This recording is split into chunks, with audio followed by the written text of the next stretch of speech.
Good afternoon. It is still Tuesday, August 27th, so we're continuing our Board of Commissioners meeting. We have to cover our county council, and we have then our 3 items for public work items, and then commissioner business, and then we should be able to achieve a 4:30 departure time.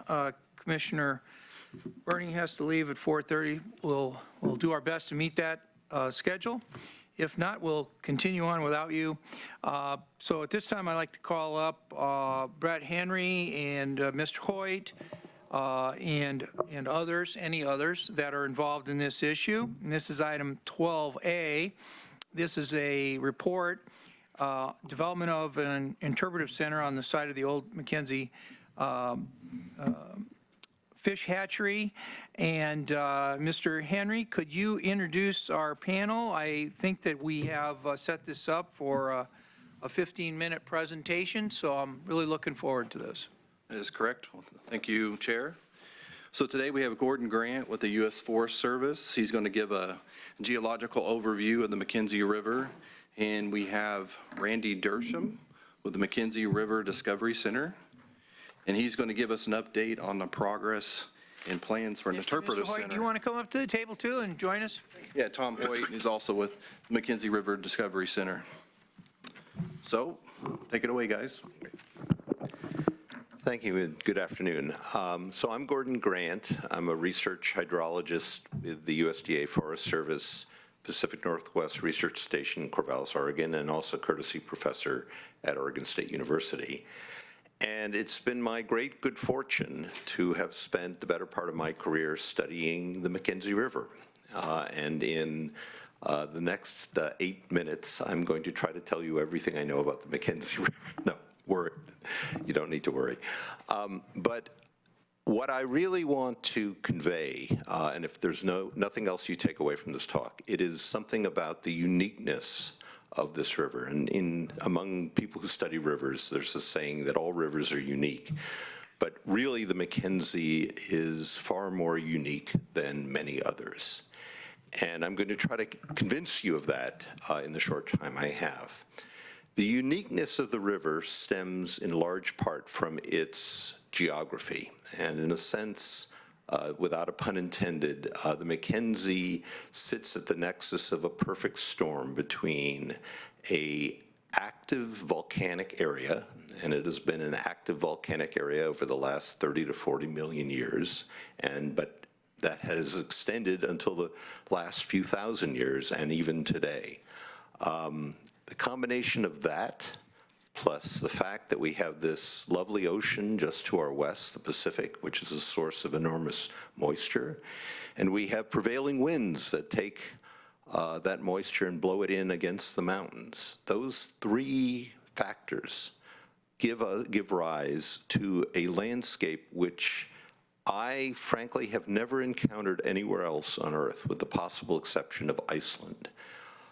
The essence of this place, next slide please, is that it's the geography, but it's really the geology. Geology is a kind of destiny, and it's a destiny that puts Eugene as a city and the counties in Lane County as a place in the catbird seat with respect to water and water resources. The fundamental issue here is that all that water blowing in off the Pacific Ocean finds its way into the mountains, either as rain or as snow. And next slide, please. And has been doing so without getting into the weeds. Don't worry, there will not be a test. But the basic foundation of the McKenzie is set up by the geology itself. It's set up by the fact that we have a plate that's moving down below us. This is the plate that is destined to cause us no end of mischief when a big earthquake strikes, but it is also the plate that melts and rises to the surface, giving us the charismatic chain of mountains that we call the Cascades. Cascades actually come in two flavors. They come in the older version, which is the part of the Cascades you encounter as you drive out of Eugene through encountering Forest Service lands, the first campgrounds. And then just to the east of that, the high Cascades, which are beloved of recreationists and mountain climbers and the like.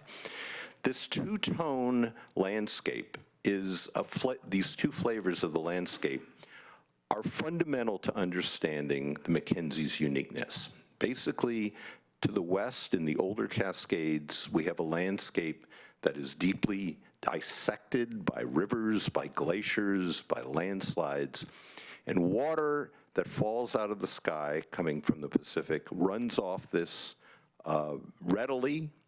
It is the source of our floods in the winter, but those of you who are fisher people know that when you go up to fish some of these creeks, you can walk through them and barely get your feet wet in the summer. Just to the east, however, in the high Cascades, the young Cascades, the parts of the Cascades that were active, as I say, only a few thousand years ago, we have a very different flavored landscape. And this flavor of landscape is not dissected. In fact, you can stand up on a ridgetop and it looks flat, except for these large, beautiful volcanoes that sit on the horizon, Three Sisters, Jefferson, Hood, and the like. Why am I telling you this? I'm telling you this because the two different flavors of landscape give rise to two different flavors of the way water works. And in particular, in the high Cascades, water does not run off the landscape quickly. Instead, it goes deep into the ground, and the rivers that are sourced in the high Cascades, like the Mackenzie, run water even when everything else, not just in Oregon, but throughout the West, is running dry. And that's one of the reasons why this is such a unique place. Next slide. The mechanism by which water flows into, instead of running off, all that water, and we're talking about 10 feet of water. Picture 10 feet of water in this room. 10 feet of water falls on that landscape every year. It runs into the rock, and it runs down, not down slope, but down into the rock. In a sense, the rivers are fed by a giant geological sponge of all these young lava units. And this young geological sponge is the source of the Mackenzie, and to a lesser extent, other rivers in the Cascades. But the Mackenzie is the poster child. It is the demonstratively most obvious representative of this whole phenomenon. So where does all that water go that falls? 10 feet of water falling out of the sky. Well, it runs down through the ground and emerges at a set of half a dozen to a dozen huge, large volume springs, many of which are not even on the Forest Service's map. Some of them we actually discovered for the first time. These springs are the source of the Mackenzie River. They are also beloved of recreationists. You see up there to the lower right, Blue Pool, which receives upwards of 50,000 people visiting it every year. These springs are remarkable places. They are hard to put into words just what their value is. In any other society, in any other culture, there would probably be temples erected on these springs. Next slide. But the value of these springs to the river and just the value of the water that comes out of this deep rock system is truly incalculable particularly in the modern age, where water is becoming increasingly seen as a precious and limited resource.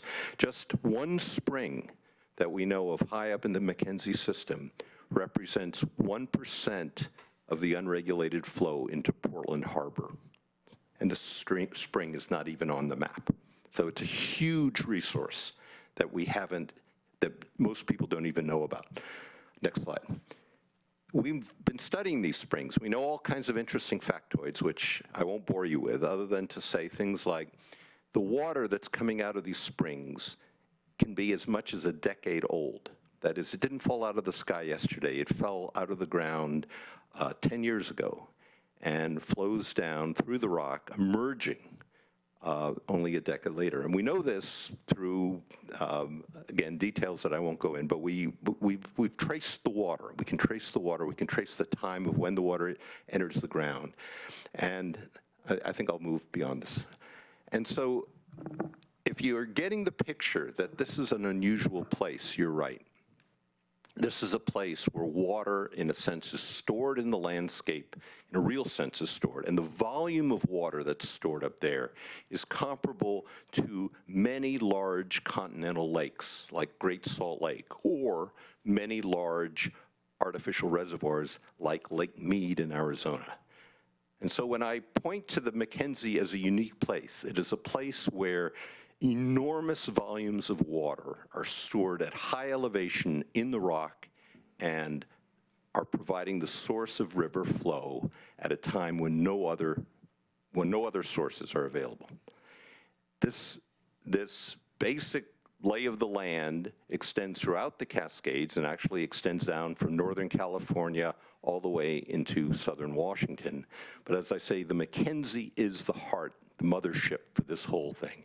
And if you were to, for example, look at how the Willamette itself flows, about 30% of the flow, unregulated flow into Portland Harbor is the McKenzie River. I mean, I don't know if Portland appreciates to what extent their water in downtown Portland comes from the McKenzie River, but it is absolutely hardwired in. Next slide. So all this is headed in the direction, why am I telling all this? You're going to hear about the McKenzie Discovery Center as a possibility, as an opportunity to help people understand the uniqueness of this place that we call home. And the uniqueness of this place, I think, will only become more apparent in the years to come. Because whereas other parts of the West have water storage as well, it is stored as snowpack, it is stored in reservoirs, such as Southern California. But because of the geology and because of the changing nature of the climate, at least the snowpack is going away. And we're not building any new reservoirs, meaning that water is only going to become much more scarce in those regions. In our region, however, we have the other situation, which is that we have water as snow, we have water in reservoirs, but we also have water deep in the rock. And this has implications for our future that I think we have not yet fully come to grapple with. We will have water when much of the West does not. So why the McKenzie and why a Discovery Center? Because this place really is unique. It's something worthy of helping people understand. It's a worthy place to study. It's a worthy place to engage with its history, its human history, its geological history, its ecological history, and the enormous richness of that human history is something that Randy will talk about as well. And the value of this river and the value of this place will only increase in the future. Thank you for your attention.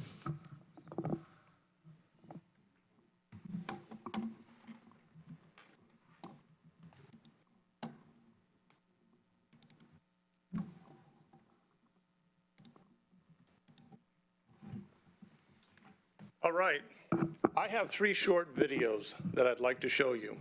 But first, experience the river is our tagline for the McKenzie River Discovery Center. And that's our goal. We want people to come, to experience, to feel this emotionally and physically. Our hope is that once they understand its value, they will want to protect its future. So we're building an educational facility that is going to be designed to capture both adults and children, but engage people where they are at now today. And to us, that means digitally. Go ahead to the next slide. So these 3 videos I'm going to show, the first one is our inspiration. I'm going to show you a very brief, it's about 1.5 minutes long video of the Epic Museum. The Epic Museum is our poster child. They're in Ireland. They are a completely digital museum, and as you watch this, I'd like you to notice that you are, when you go in there, overwhelmed with video to watch, screens to touch. In some cases, you are in control of what it is you get to see, and in other cases, there are things there for you to discover. So let's go ahead and play that, just the next one. And I think we go once more. Over the centuries, some 10 million people left the island of Ireland. Now you can travel in their footsteps and discover how this small island made such a big impression on the world. Experience over 300 remarkable tales of adventure, sacrifice, and triumph. Follow their hopes and dreams. Celebrate their victories. See life through their eyes. Uncover rogues and wretches and their notorious legacies. Sing the songs they took with them and dance to their tune. Be inspired by their creativity. Hear their captivating stories. Explore new worlds and meet some unforgettable characters. Journey through 1,500 years of Irish history, brought to life like never before at the world's first fully digital museum, EMI, the Irish Emigration Museum. So emotional, touch, sound, even feeling of maybe get some small sprays of water. So the whole point is to be physically connected to what's going on. I want to show you next this particular video. This is a fairly quick video that somebody took of the Salesforce lobby. Salesforce is one of the largest CRM pieces of software in the world. This is in California. This is a 70-foot long video wall where they are showing water, which then gets separated around the entrances. But it can also change. Once you build this equipment, the software, the things that you create that it plays back to you, the story that it tells, we can update frequently without having to update hardware. So that's one of the whole points of us going ahead and going digital. Let's go again. And this last one, once more, and once more, is going to be a video that shows, it didn't advance. Is that a video of the waterfall, or is that the waterfall? That is a video, and the reason you can't tell is because it's done well, and then when it comes down and hits the top of the doorways, that is a 3D animation. So they've taken that 3D animation and added that to the video that comes down behind. We can do Sahaley Falls, where it's a big downpour. We can do Proxy, where it's the mossy rocks and it comes down through. So there's definitely little bits that we can do of each one. Let me see if I can get this last one to run for us. This is an interactive pool, so like what you saw on the screens that were in front of you, where people were touching them on the Epic Museum, this is one where people have right in front of them a little area, almost a microscope, and they can reach out and grab whatever's in the water and bring it into that circle, and the circle will tell them what it is. It's a mechanism of discovery, interactive, where the person is in control and they get to choose and see what it is that they're playing with. So those are just three really quick descriptions of the things that we can do. This last video is our initial concept. This is just a sketch of ideas. We're in the planning stages right now of how we would want to build a 10,000 square foot exhibition hall, which would then also have to have the bathrooms in the main hallway in order to support it. So we believe it's somewhere between 15,000, 18,000 square feet total. We know that we have to have a large covered area at the beginning. We have to keep people out of the rain, and we have to keep people out of the hot sun in the summer. We expect to be bringing buses of school kids up. So we want that space to be able to house at least 30, maybe 50 people before they go in through the doors. Once you go in through the doors of this museum, you'll be seeing many of the types of displays that we'll be building and that you saw at the Epic. Some of them are theaters. Some of them are actual artifacts. We have collected several historic boats. Some of them are completely interactive. In a moment here, we'll spin around and you'll be able to see a drift boat inside of an immersive theater where we can have you running down Martin Rapids. And of course, right next to this one, we also have the raft, because some people are rafters, some people are drift boat rowers. Fly fishing and the cultural history of that area is very important. I think many people in the back of this thing, many people have probably seen Topgolf or any of the golf things where you hit the ball, it hits the screen and it projects it flying out. It'll be very easy to do the same thing with a Wii type controller and running a fly fishing machine. In the back of there is a virtual aquarium, no real water. It's going to be virtual so that we can change it at any time. One of the last few things that we hope to be able to do, and this one is on the extra for us if we can make it happen, is a domed theater. This is a domed theater made for about 35 people. There are a significant number of dome theaters that are being built now nationwide, and all of them have material that can be displayed inside. So we would have one show that we would create for the McKenzie River. And then we might be able to bring other shows to the system that would run on that panoramic screen over the top of it. Things like Young Nicholas Tesla, which I know is a very strong and popular show that teaches all about electricity. So our plan is today, talk just a little bit about money. We are in the beginnings of our fundraising. We're looking for $150,000 this year to begin the staffing, to create the fundraising team and the original plans to be able to raise the money to build the rest of the location. We have a total budget of $18.5 million. Out of that budget comes a very generous lease from you folks, which right now we've set in there at $2.3 million. We have some appraisers coming in. In fact, I think Tom is meeting with an appraiser this week to take a look at that property, and we'll adjust that line item to the proper dollar amount so that that works out. And then we expect that in the next 4 years, we'll be raising money. We'll get to about 80% before we break ground, and then build fairly quickly once that money's been raised.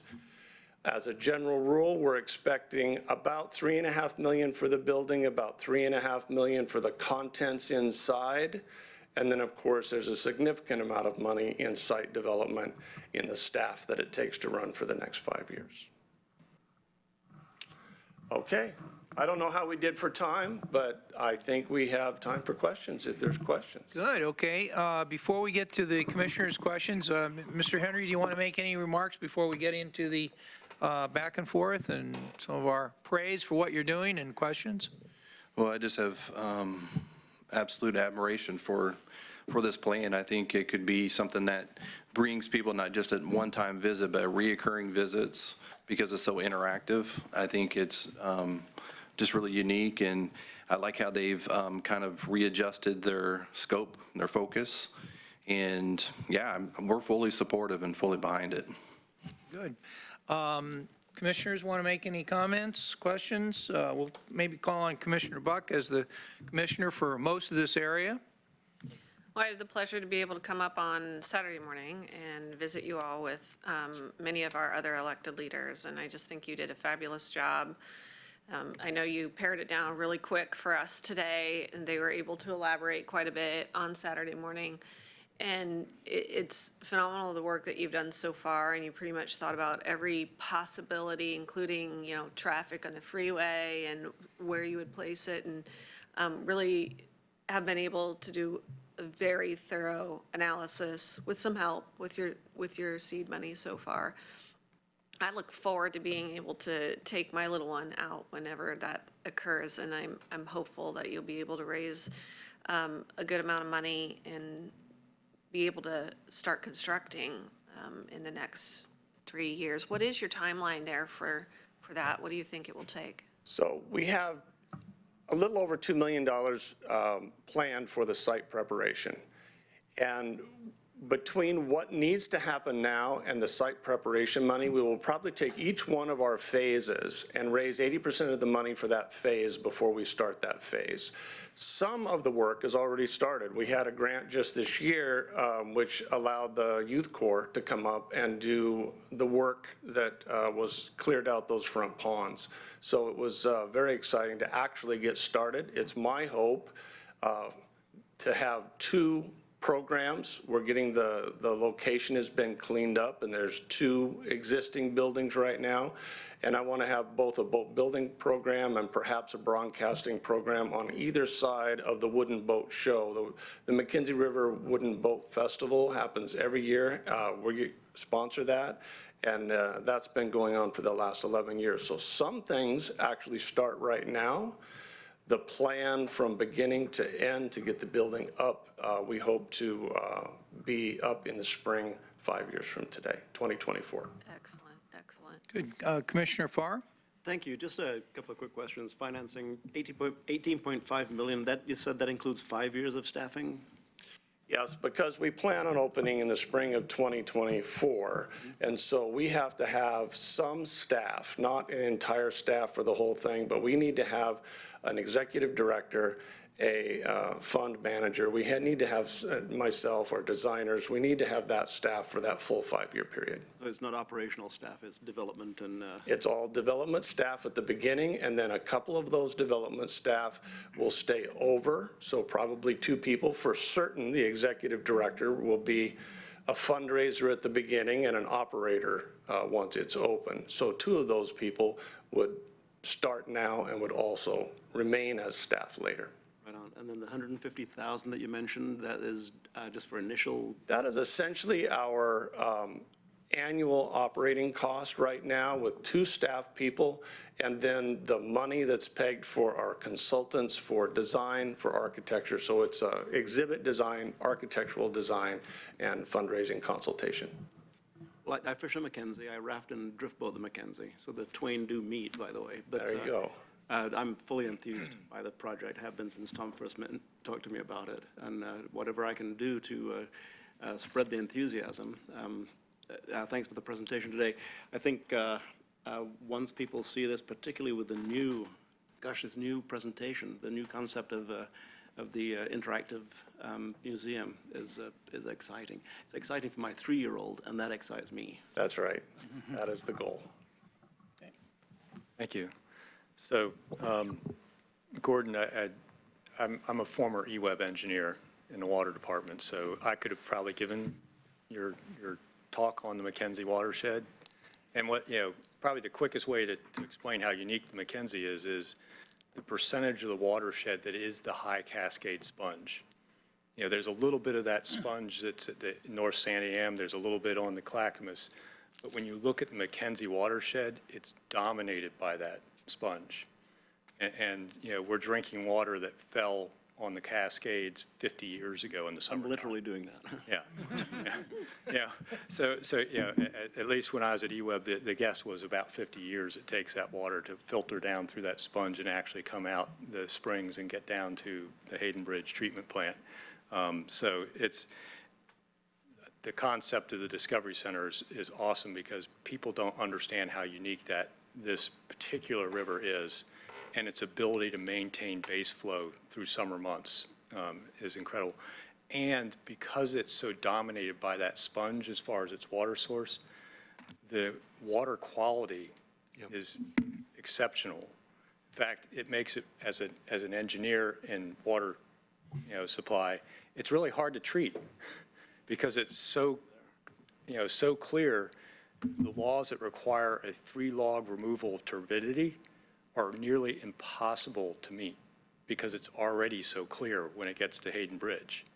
So they actually have to track they have particle sensors, and they track it by individual particles versus actual 3-log removal, under an exception from the state in their permitting. So it's just, there's so many things about Mackenzie that are so unique. But one of the things that you haven't touched on is EWEB as a utility has rights to that water that extend, based on our population growth possibly up to 200 years in the future worth of growth. Something unique there's no other community really that has that kind of future water supply available to them. And not just a future water supply, a dependable supply that's extremely high quality. It puts Eugene, Springfield, and Lane County in a unique position for long-term economic growth. And the more people we can get to come through your site and understand how unique that river is and how much of a role it can play in the long-term health of this community and how important it is to protect that watershed, that's really a great thing. Yeah, and I have to say that from the last presentation you gave the board 2 or 3 years ago, your concepts changed a lot, and I liked the changes. I actually got to play with one of those interactive displays when I just came back from Germany. We were talking at the beginning of the meeting about German beer.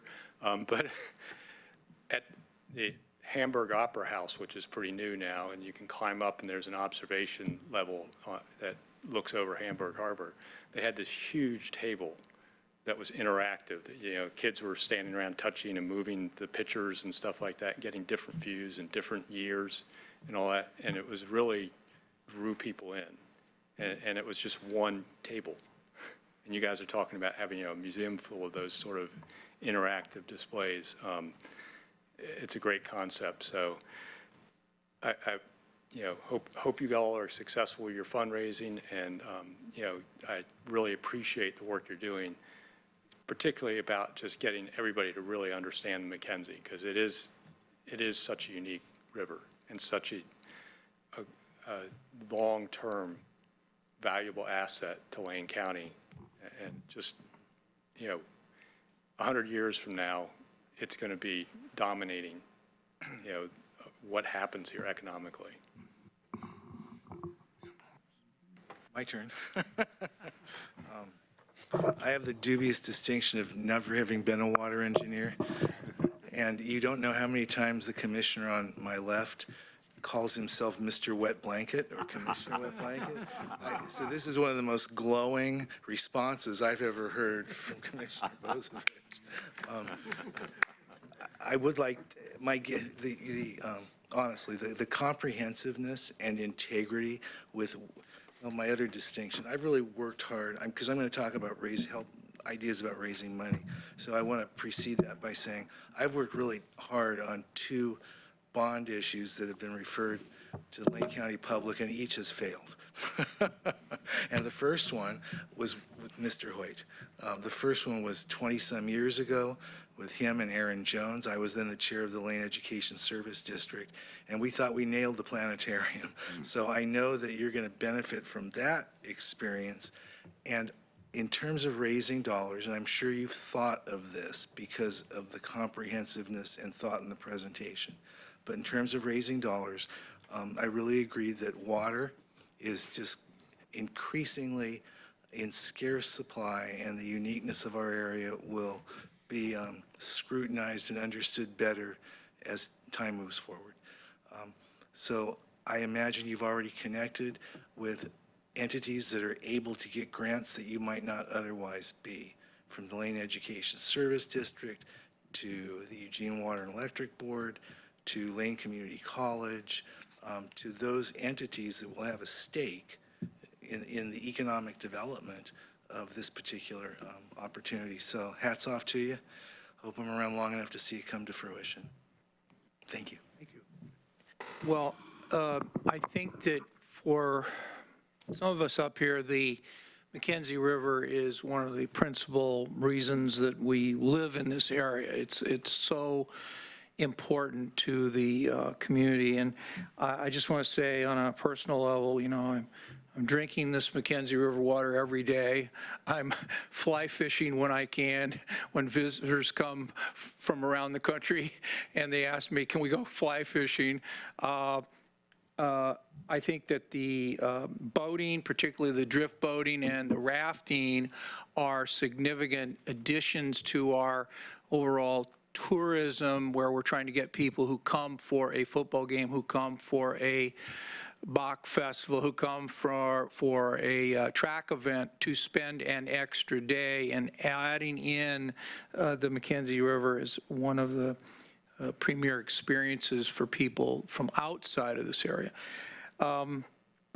Another couple of connections I have is I used to do a lot of drinking water litigation. I'd have to really get the word litigation in there because drinking was, I do a lot of drinking. If I didn't, I don't want that to be the hanging word there, but drinking water litigation. And people say, well, did you get involved in this because of the lousy drinking water in your area? I said, no, we have the world's greatest drinking water where I live. It was just more like I want to help you protect yours. And so last but not least, and this is really a question before I get to some more comments, but I have a question. I spent a fair amount of time in the Mackenzie Basin and also the High Cascades in my quest for a master's degree in geography. And this orographic effect, I didn't hear that word, but I want you to tell us a little bit about it. The orographic effect of the water coming off the Pacific and running into this wall called the High Cascades, it will cool and turn into snow or rain really quickly. And it's a really well-known phenomenon in climatology and meteorology. And so I have a question about the orographic effect, and that is, we see a lot of maps about the impact of climate change on the continental United States, and we see how, Phoenix is going to almost incinerate, and we see how the climate of the Pacific Northwest will more approximate that of Central California or Northern California. See all those kind of maps all the time about the effect of climate change on the 48 contiguous states. But we almost never see the effect off the coast of the state of Oregon, because a map usually ends with Florence, Oregon, and it doesn't usually go out that far. And I have a question about whether or not there's going to be a reduction, this is my fear, that there might be a reduction in the amount of water coming off of the Pacific Ocean in the mid-40s latitudes. And so, in other words, we're going to get that weather of, say, Sonoma, or even further south of Sonoma, but we're also going to get the moisture off of the Pacific that they get. Namely, we can't count on this orographic effect. Is that true? Can you tell us a little bit about that, and then I'll have a few more comments. Mr. Chair, I'm very impressed with what you've done with a geography degree. This is there are several things there. The best way to answer your question is that the current thinking and the current models do not show much change in our precipitation. How it comes, the intensity with which it comes, the jury is still out on those. But in terms of the total volume, let's say on an annual basis, you can't really see the future as being, it's inset within the current range of variation that we experience.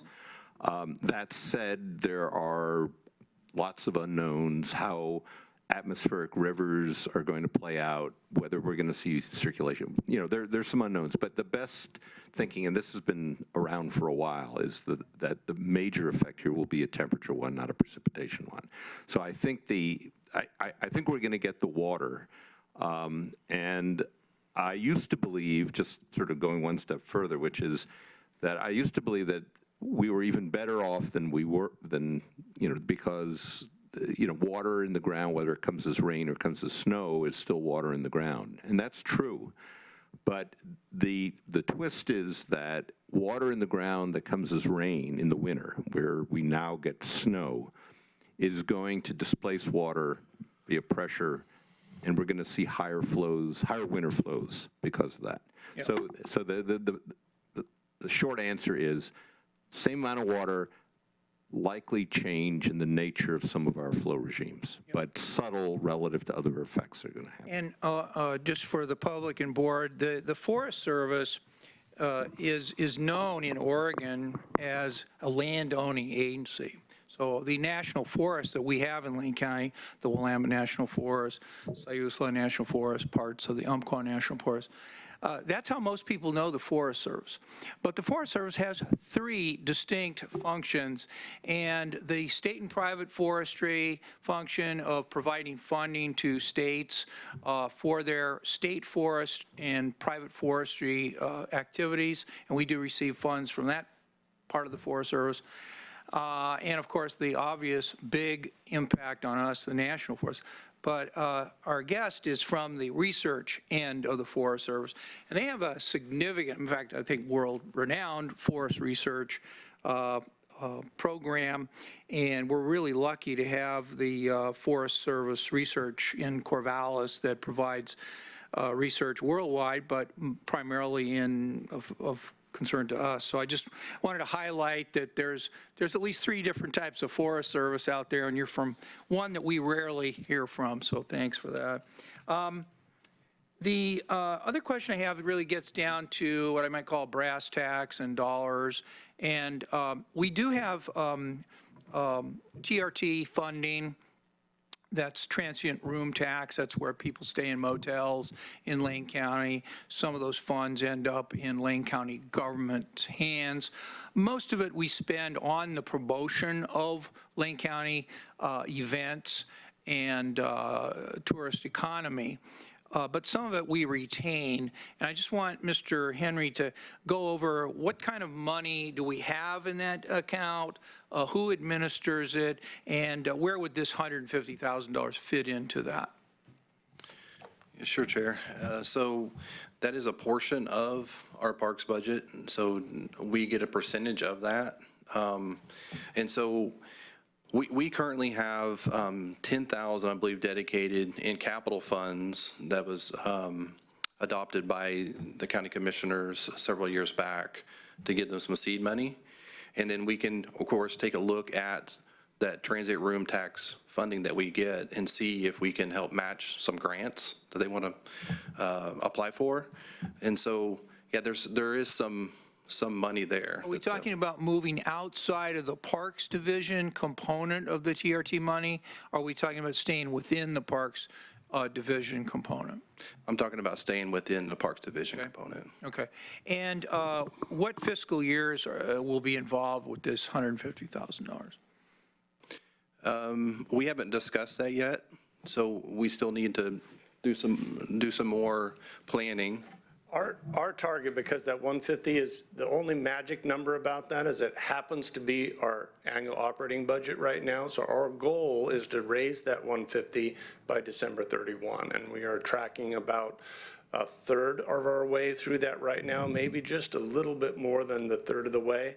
And we started in April on our fundraising. So we expect to be able to hit our 150 by the end. In our, just so you understand our usual budget cycle, we are in the beginning days of our 12-month budget. So our budget year ends June 30th, begins July 1, and we will get a report. The Board of Commissioners in January will be appointing Mr. Mo Krahiski as our budget officer, and so Brett's direct superior, Mr. Hurley, that's over here, they will begin, after the board appoints Mr. Mo Krahiski as the budget officer, they'll begin formulating a proposed budget. And that'll go on for 3 or 4 months, and then by April, Mr. Mo Krahiski, as the budget officer, will propose a budget. Then 10 people, including the 5 you see, plus 5 citizens, will be massaging that, learning more about it, making decisions, and ultimately approving a budget. Then the commissioners in the month of June will make typically minor adjustments to that, and then by the end of June, we'll be adopting the budget. It goes into effect. So that's our cycle for the distribution of funds. So obviously, that's an important, way for us to help you, is to interact over that. So, yeah, this is great. I just think that for those of us that are real museum buffs, this is really a wonderful thing to be seeing the interactive technology, the value to the community, the potential of of interacting with our overall tourist economy. And I think it's really wonderful what you're doing and how much energy you're putting into this and how much thought. And the interactive museums that I've been to, I haven't been to the one in Hamburg, but the one in San Francisco, the Children's Museum, it's really an excellent museum, and children of all ages, I'm particularly fond of 68-year-old children, but children of all ages can really learn a lot in an interactive museum like that. And to see you building that technology in is great. I know everybody else maybe wants to make another round, so Commissioner Buck. I just wanted to point out, I think it's important to make sure I point out, Randy, you know, this interactive stuff that you're doing is part of your profession, is that right? That's correct. I've been a game maker for the last 30 years. So people here in Eugene remember Dynamics. It was associated with the University of Oregon Research Park. I started there in 1989 and have worked for companies like Zynga and Disney and Sierra Online. So I know that the finished product is going to be fantastic. And the only other comment that I wanted to make is, you know, as everybody has, comes across people who aren't from here, and their first reaction, especially those in not so well-off areas or have the quality that we have, they're always asking, like, where can I buy bottled water? And I keep trying to explain to them, well, actually here, you don't really need to do that. It's one of the best in the world. And we're going to be having the world here in a couple of years, and I know that eWeb is really active in trying to make sure we have water stands, but the why we can have water stands like this is really important. That's why I was so happy to see you here, Gordon, be able to expand on the why, because that's really what drives, I think, is a huge driver in coming to the Discovery Centers. And people, you don't need the plastic bottled water. We'll get you a container so you can keep that water renewed with fresh, clean water from the McKinsey. Anyone else? Okay. I guess all I'm going to say is, of all the commissioners here, I live closest to the McKenzie. And I frequent it with grandchildren all the time. And I think, honestly, this will add more value from education to training to economic development to an understanding and appreciation of this resource that's going to be more scarce and will be underlying politics and underlying just a variety of things. Personally, thank you so much. But Pete and I are the only two that drink from the McKenzie every single day. Oh, is that where we're going? If I go into Bonita, I'm drinking from the McKenzie. Oh, yeah. Bonita, you can do it, yes. Yeah, very good. Well, thank you very much. Keep up your good work. So we're up to item 12B, order 19-08-27-06, in the matter of authorizing the Ponderosa Management Unit, Savannah and Woodland Restoration Project at the Howard Buford Recreation Area, authorizing revenue generated by the project to offset project costs and be reinvested into the HBRA, and delegating authority to the county administrator to execute contracts associated with the project. With us to discuss this issue is Brett Henry, Ed Halverson. Brett's the Park Division Manager, and Ed is, well, I'll let Ed introduce himself, and also the gentleman sitting down, too. Go ahead. Oh, yeah, so I'll just start by saying the Howard Buford Recreation Area Habitat Management Plan was adopted last year, and it's part of the county's Rural Comprehensive Plan. In this particular project, the Ponderosa Management Unit project was recommended in that Habitat Management Plan, and it is one of the key restoration projects as we move forward to implement the plan. So with me today, as we said earlier, Ed Alverson. He is the Natural Areas Coordinator for Parks, and we have Jason Blazar, who is with the Friends of Buford Park as well. And so Ed will talk a little bit about this project, give you some more details, and then Jason will talk a little bit about the promotion of this project with neighbors and partners. Thank you. How do I open it? Slide view. There's that itty bitty bitty icon. There you go. Yeah, that's what I had. Yeah, but he's already got one clicked, and that's why he's. What am I doing wrong? Ask Heather. Exit out. I got it too. Oh, you Thank you, want to Dan. try, just go up to slideshow and then start slideshow. Top. There we go. That works. It's all in the wrist action. Yeah, so we've got a motion in front of you, and what I'm going to do is briefly give you some background and overview to help you understand what the project that we're planning to do, hoping to do. First, in terms of background and overview, bring up the HBRA Habitat Management Plan, which the board adopted last year. And it's this thick document here. And it creates conservation vision for Howard Buford Recreation Area. Kind of maps out the desired future conditions for the park's habitats and has a schedule for implementation of habitat management, habitat restoration work over the upcoming 15 years to achieve those goals. And I should mention just specifically, because we've talked a lot about the oak savanna, but there are parts of the park that have significant ponderosa pine stands, and that's the reason for the name of this particular management unit, the ponderosa unit.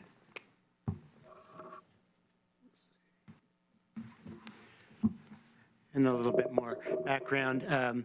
The map on the right there is taken from the Habitat Management Plan, and it's a map of the park. And the park is divided into management units, and they are color-coded according to the schedule, the restoration schedule that's identified in the Habitat Management Plan. So the yellow-colored management units are identified for the first 5-year time period. The light green units are the second 5-year time period, and the dark green units are the third 5-year time period. This map is duplicated in your memo as well, I believe. So you don't need to see the details, but this sort of shows the overall pattern. And the Ponderosa Management Unit is in the far northeastern corner of the park. And then the other diagram here on this slide is a table of projects taken from an appendix in the Habitat Management Plan, where we've lined out a whole series of projects organized by each management unit, kind of try to use this as a starting point for work plans to implement habitat restoration. So these are the documents and the resources that have been drawn upon to develop this project proposal.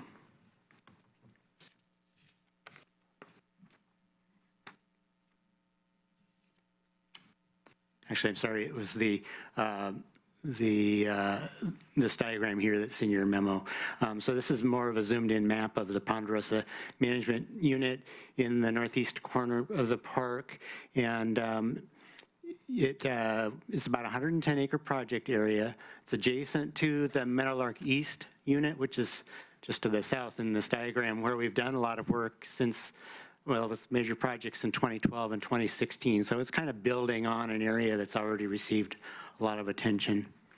Our hope is to have the major implementation phase be in September and October of this year, but with follow-up work such as seeding and invasive species treatments over the next few years. And our general restoration goal for the area is oak and pine, savanna, and woodland, so a fairly low density of trees, but we will be leaving trees over most of the area as well.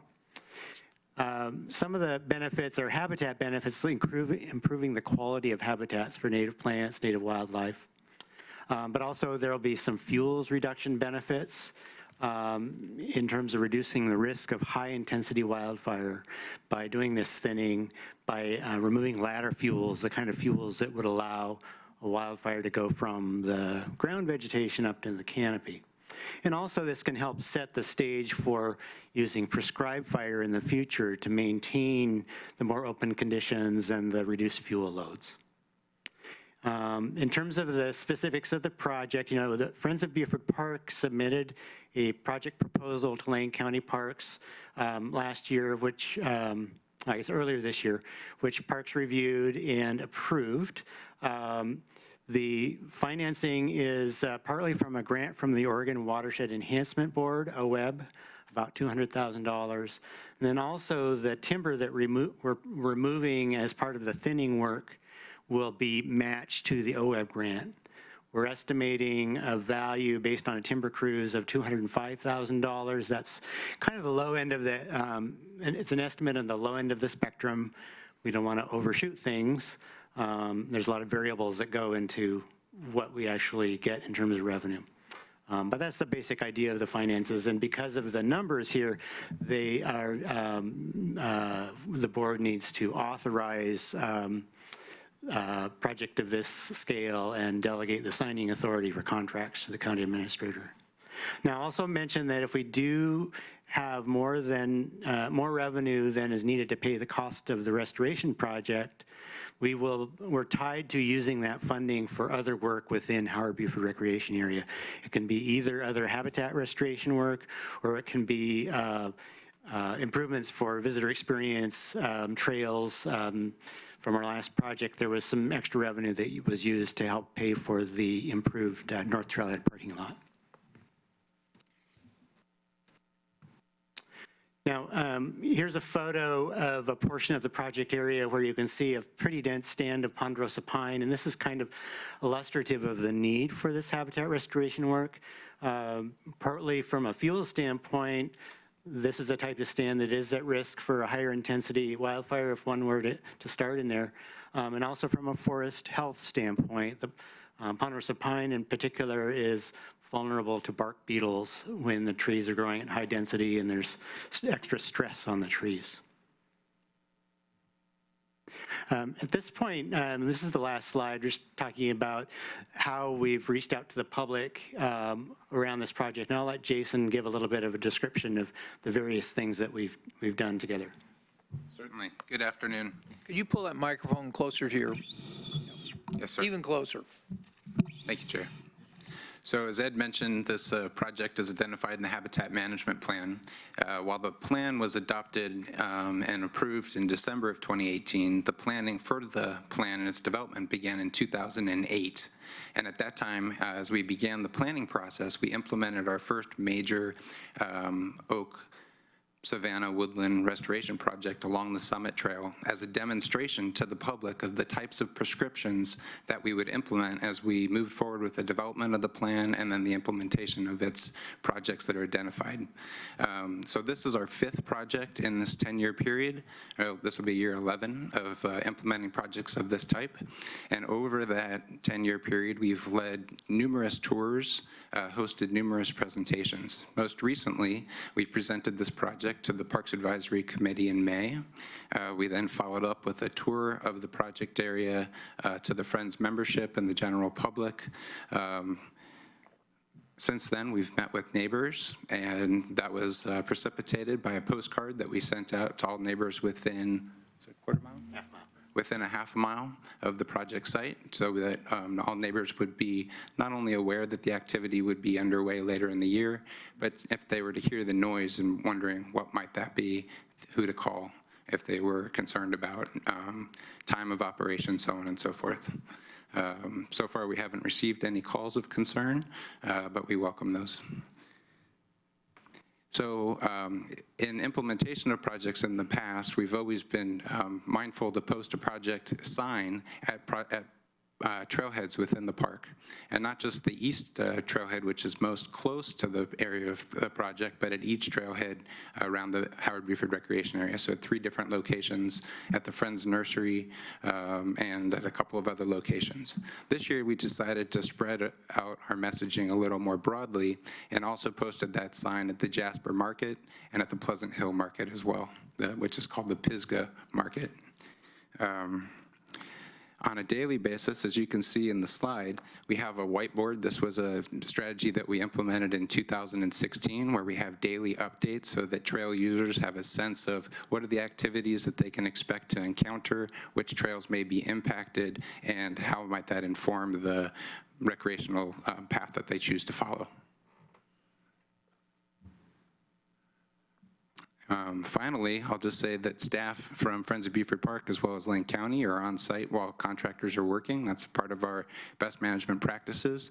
And so that if the public, while they're visiting the park, have questions about the mechanics of the project, why are we doing, what are the outcomes, so on and so forth, that we can engage in those conversations. They tend to be robust, and I think folks walk away with a great appreciation of the work that we're doing. And for me, that's reflected in the comments that I hear in the weeks and months and years following, where sometimes folks who are skeptical about why we're cutting trees come back with appreciation for enhanced views, improved habitat, which means better birding, however ways that it's improved their visitor experience.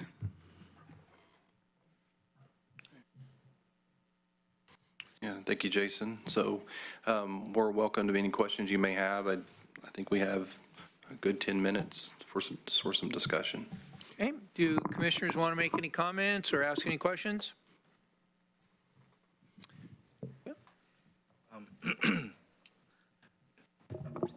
This became of way more interest to me as we were watching the fire from our helm of a couple weeks ago. And as a result, I probably studied a little, not enough to know what I'm talking about, but enough to be dangerous. So I just have a couple of questions for you. And just to let you know, so we live in an area just east of the Howard Buford Recreation Area. And my wife and I were at the East Trailhead on Sunday. So I saw the burn, I saw the Doug fight. I really wanted to get a feel for it. And we are seeing, so I'm just statement and questions for you. We're seeing dying trees everywhere, and not just conifers, given the dry landscape right now. Trees are self-selecting. And I hear wildfire mitigation as a benefit of the project that we're talking about, yet, and tell me if I'm wrong, but my understanding is even managing this area is what caused this last fire in the first place. So, and to me, on the weekend, the healthy green Doug firs actually looked like a buffer that could have provided cooling. So, and then that's combined with the fact that where we live, which is essentially the same area, it's the Thurston Hills, during the last big winter storm, we saw the devastation to oaks, maple, and other deciduous trees with, a lot of debris, more risk for more fire with each passing year. So it seems to me that management causes its own unintended consequences. And that's what's behind my question. Just so you know, that's what's behind my questions. The first one is, in here you talked about successful implementation of previous restoration projects in 08, 12, and 16. How do you define success?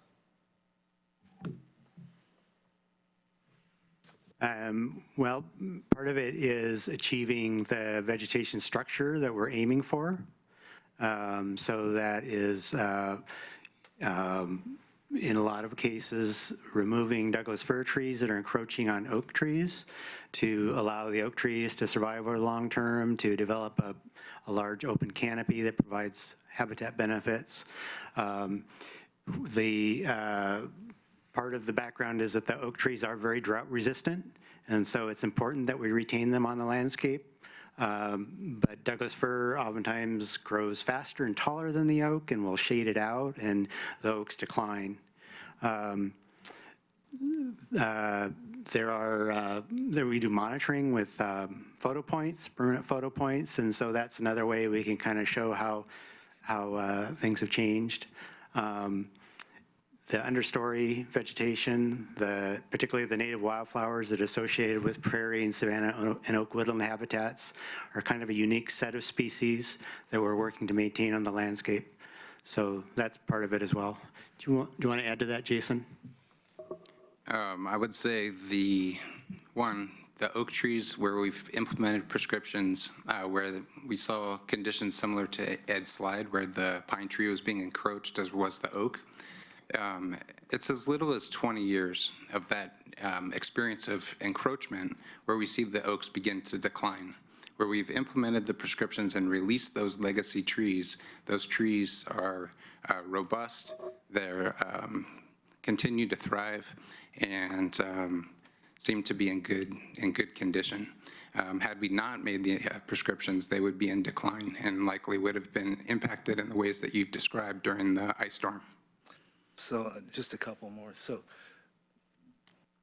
forgive me again, the fire precipitated my interest, and now you're answering questions that have just been in the back of my mind because of this plan. So if I hear you correctly, and we have a natural ecosystem there, and somewhere, somehow, people have determined we want to go back to what was a more savanna-like ecosystem. And so now we're doing a cut of what's grown naturally. I mean, am I wrong? Forgive my critic. I'm just trying to critically understand this, because my guess is that we're kind of in an unknown territory now. We don't know. Ecosystems are changing.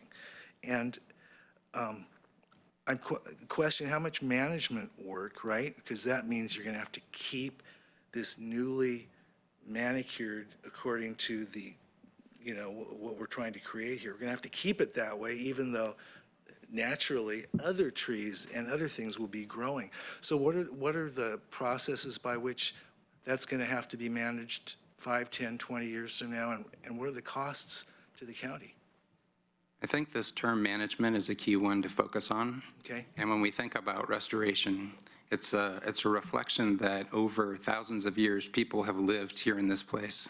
And management was an active part of their experience in informing the composition of plants across the landscape. It was a change in management that allowed for the fir to grow up through the oaks. And so what we're looking to do is to restore that practice of past management, not necessarily to turn back the clock and the types of plants that are present, but to think about why was it when Eugene Skinner and Elijah Bristow walked up on top of Pisgah and they felt that they had arrived in the promised land? It was because of the diversity of species that sustained the people who lived there successfully. And what we're trying to do is to restore conditions to sustain Lane County citizens to be successful in living in this place. And Through that management. Let me just add a little bit to that. The questions that you're asking are questions that a lot of people have been asking through the process of developing the habitat management plan. And so the document does have a lot of background information that kind of gets at those kinds of questions. So it's a good reference for anybody, commissioners or members of the public who, are wondering what we're doing and why. We knew that we needed to be able to answer those kinds of questions. And so if it's not on our parks website, it should be soon. and I'm the first to admit I was not here when that was approved. Yeah. And I get that. And I can add that we were cognizant of the fact that this is an ongoing dialogue. Commissioners adopted the plan, but there's always going to be people who are visiting the park for the first time and having the same questions. So we do see this as a continual conversation. No, and I thank you. You're very kind. I just have one more, and that is it really even possible to forecast which ecosystems are worth managing in that we're experiencing changes right now? I mean, do we really know enough to know? I see it as we're engaging in a dialogue with the landscape, and we're not in control, but we're influencing the structure of the vegetation by doing things like mowing and seeding and prescribed fire. We're creating opportunities for responses of plants and wildlife, but it's really nature that's in control. So we're not in control. Again, Dan was just reminding us to really mention the importance of the savanna habitat in the Willamette Valley. Historically, there was more than 1.5 million acres of prairie and savanna habitat, and 90 to 98% of that's been lost over the last 175 years. So from a conservation standpoint, it's a really important site. It's one of the largest contiguous blocks of this habitat in the Willamette Valley in public ownership. So, and these are some details that are described in the memo, but so it's a priority site as well. So this last statement, then I'm done, and thank you for bearing with me. I understand that this is moving forward. I personally have issues with it. So I would very much like a status report, because I did in reading the notes saying that you were offering that to the commissioners as you move forward. Thank you for all the time. Yeah, and we also would like to give the commissioners a tour of the property. I think that would be appropriate, especially after the wildfire. And the way it looks now and then the way it would look in the spring, I think would be a nice contrast, just to see regeneration and regrowth, but also to talk about the projects that in their entirety, the Ponderosa project and other restoration projects that are going on out there. I have a couple of comments and questions, and the first has to do with the precious nature of the oak savanna habitat. You alluded to the decline in that habitat and the 98% decline in that habitat. But I wanted you to, maybe one or all three of you, to mention what we're talking about in terms of endangered species and other species that are dependent upon this vanishing oak savanna habitat. Yeah, that is another part of the habitat management plan. We describe a set of what we call conservation targets, and so those are habitats and rare species that we really want to be a focus of our planning efforts. One of the focal conservation targets is called Bradshaw's lomatium. It's a wildflower in the parsley family. It has yellow flowers. It's federally listed as an endangered species. It's only found in remnants of wet prairie habitat in the Willamette Valley, so nowhere else in the world. And so the work that we're doing in HBRA is part of the recovery efforts for that endangered species. And there's a recovery plan the Fish and Wildlife Service has established for that Bradshaw lomatium. Yes, there is a recovery plan, and it has recovery goals, and the goals include representation in different geographic regions within the Willamette Valley, and the population at HBRA is important for meeting those recovery goals. Right. Can you talk a little bit about the difference between the ponderosa pine that we often see in Central Oregon and the Willamette Valley pine, and whether there's any effort to look at the Willamette Valley pine as part of this restoration of oak savanna habitat? Yeah, the Willamette Valley ponderosa pine is a different subspecies from the ponderosa pine that's found east of the Cascades, which is very abundant, much less so in the Willamette Valley.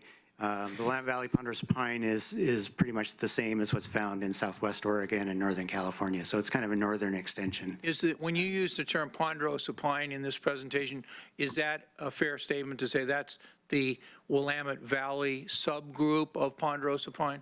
Right, it's the type that's native to this local area, and its habitat tolerances are different from east side ponderosa pine. It's actually tolerant of soils that are wet in the winter. That's kind of unusual for ponderosa pine. So it's actually of considerable value for forestry habitats. Mm-hmm.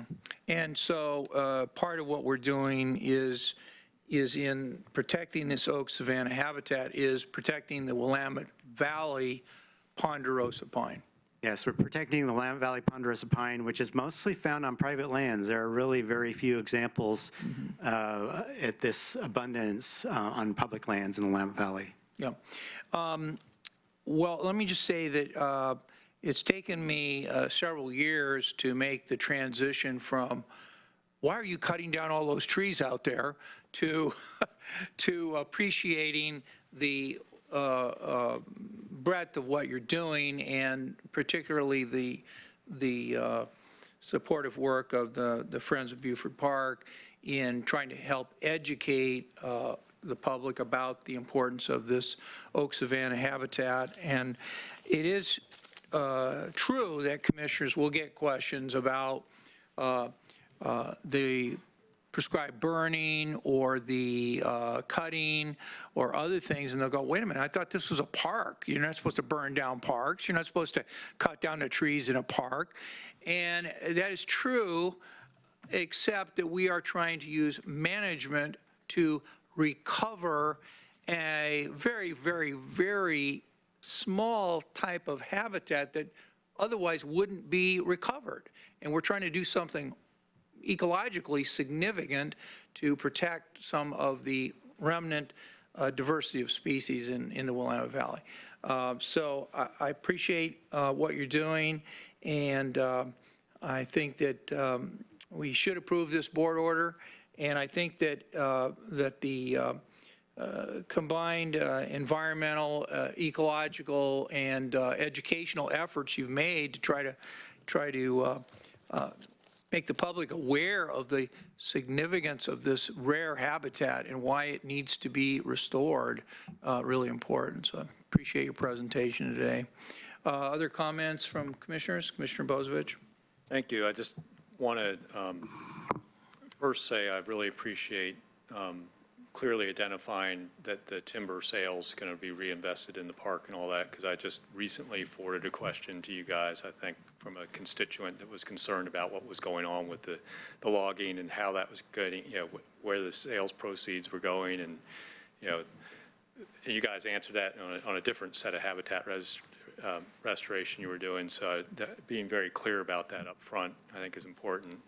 The Willamette Valley has been managed by the native tribes for years and years and thousands of years before we got here as white settlers, relatively recent history, and they managed it with fire.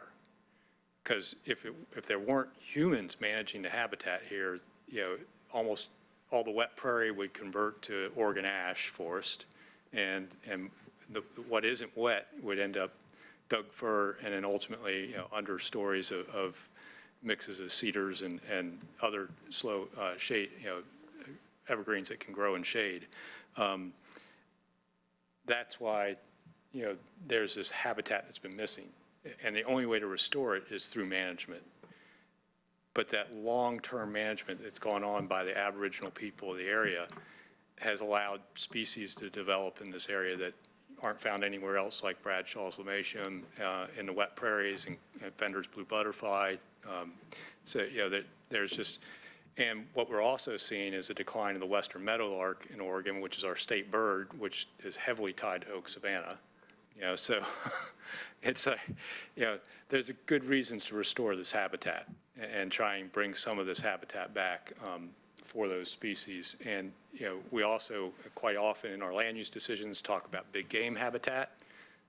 It's really important and vital to a lot of big game to have that oak savanna and wet prairie also.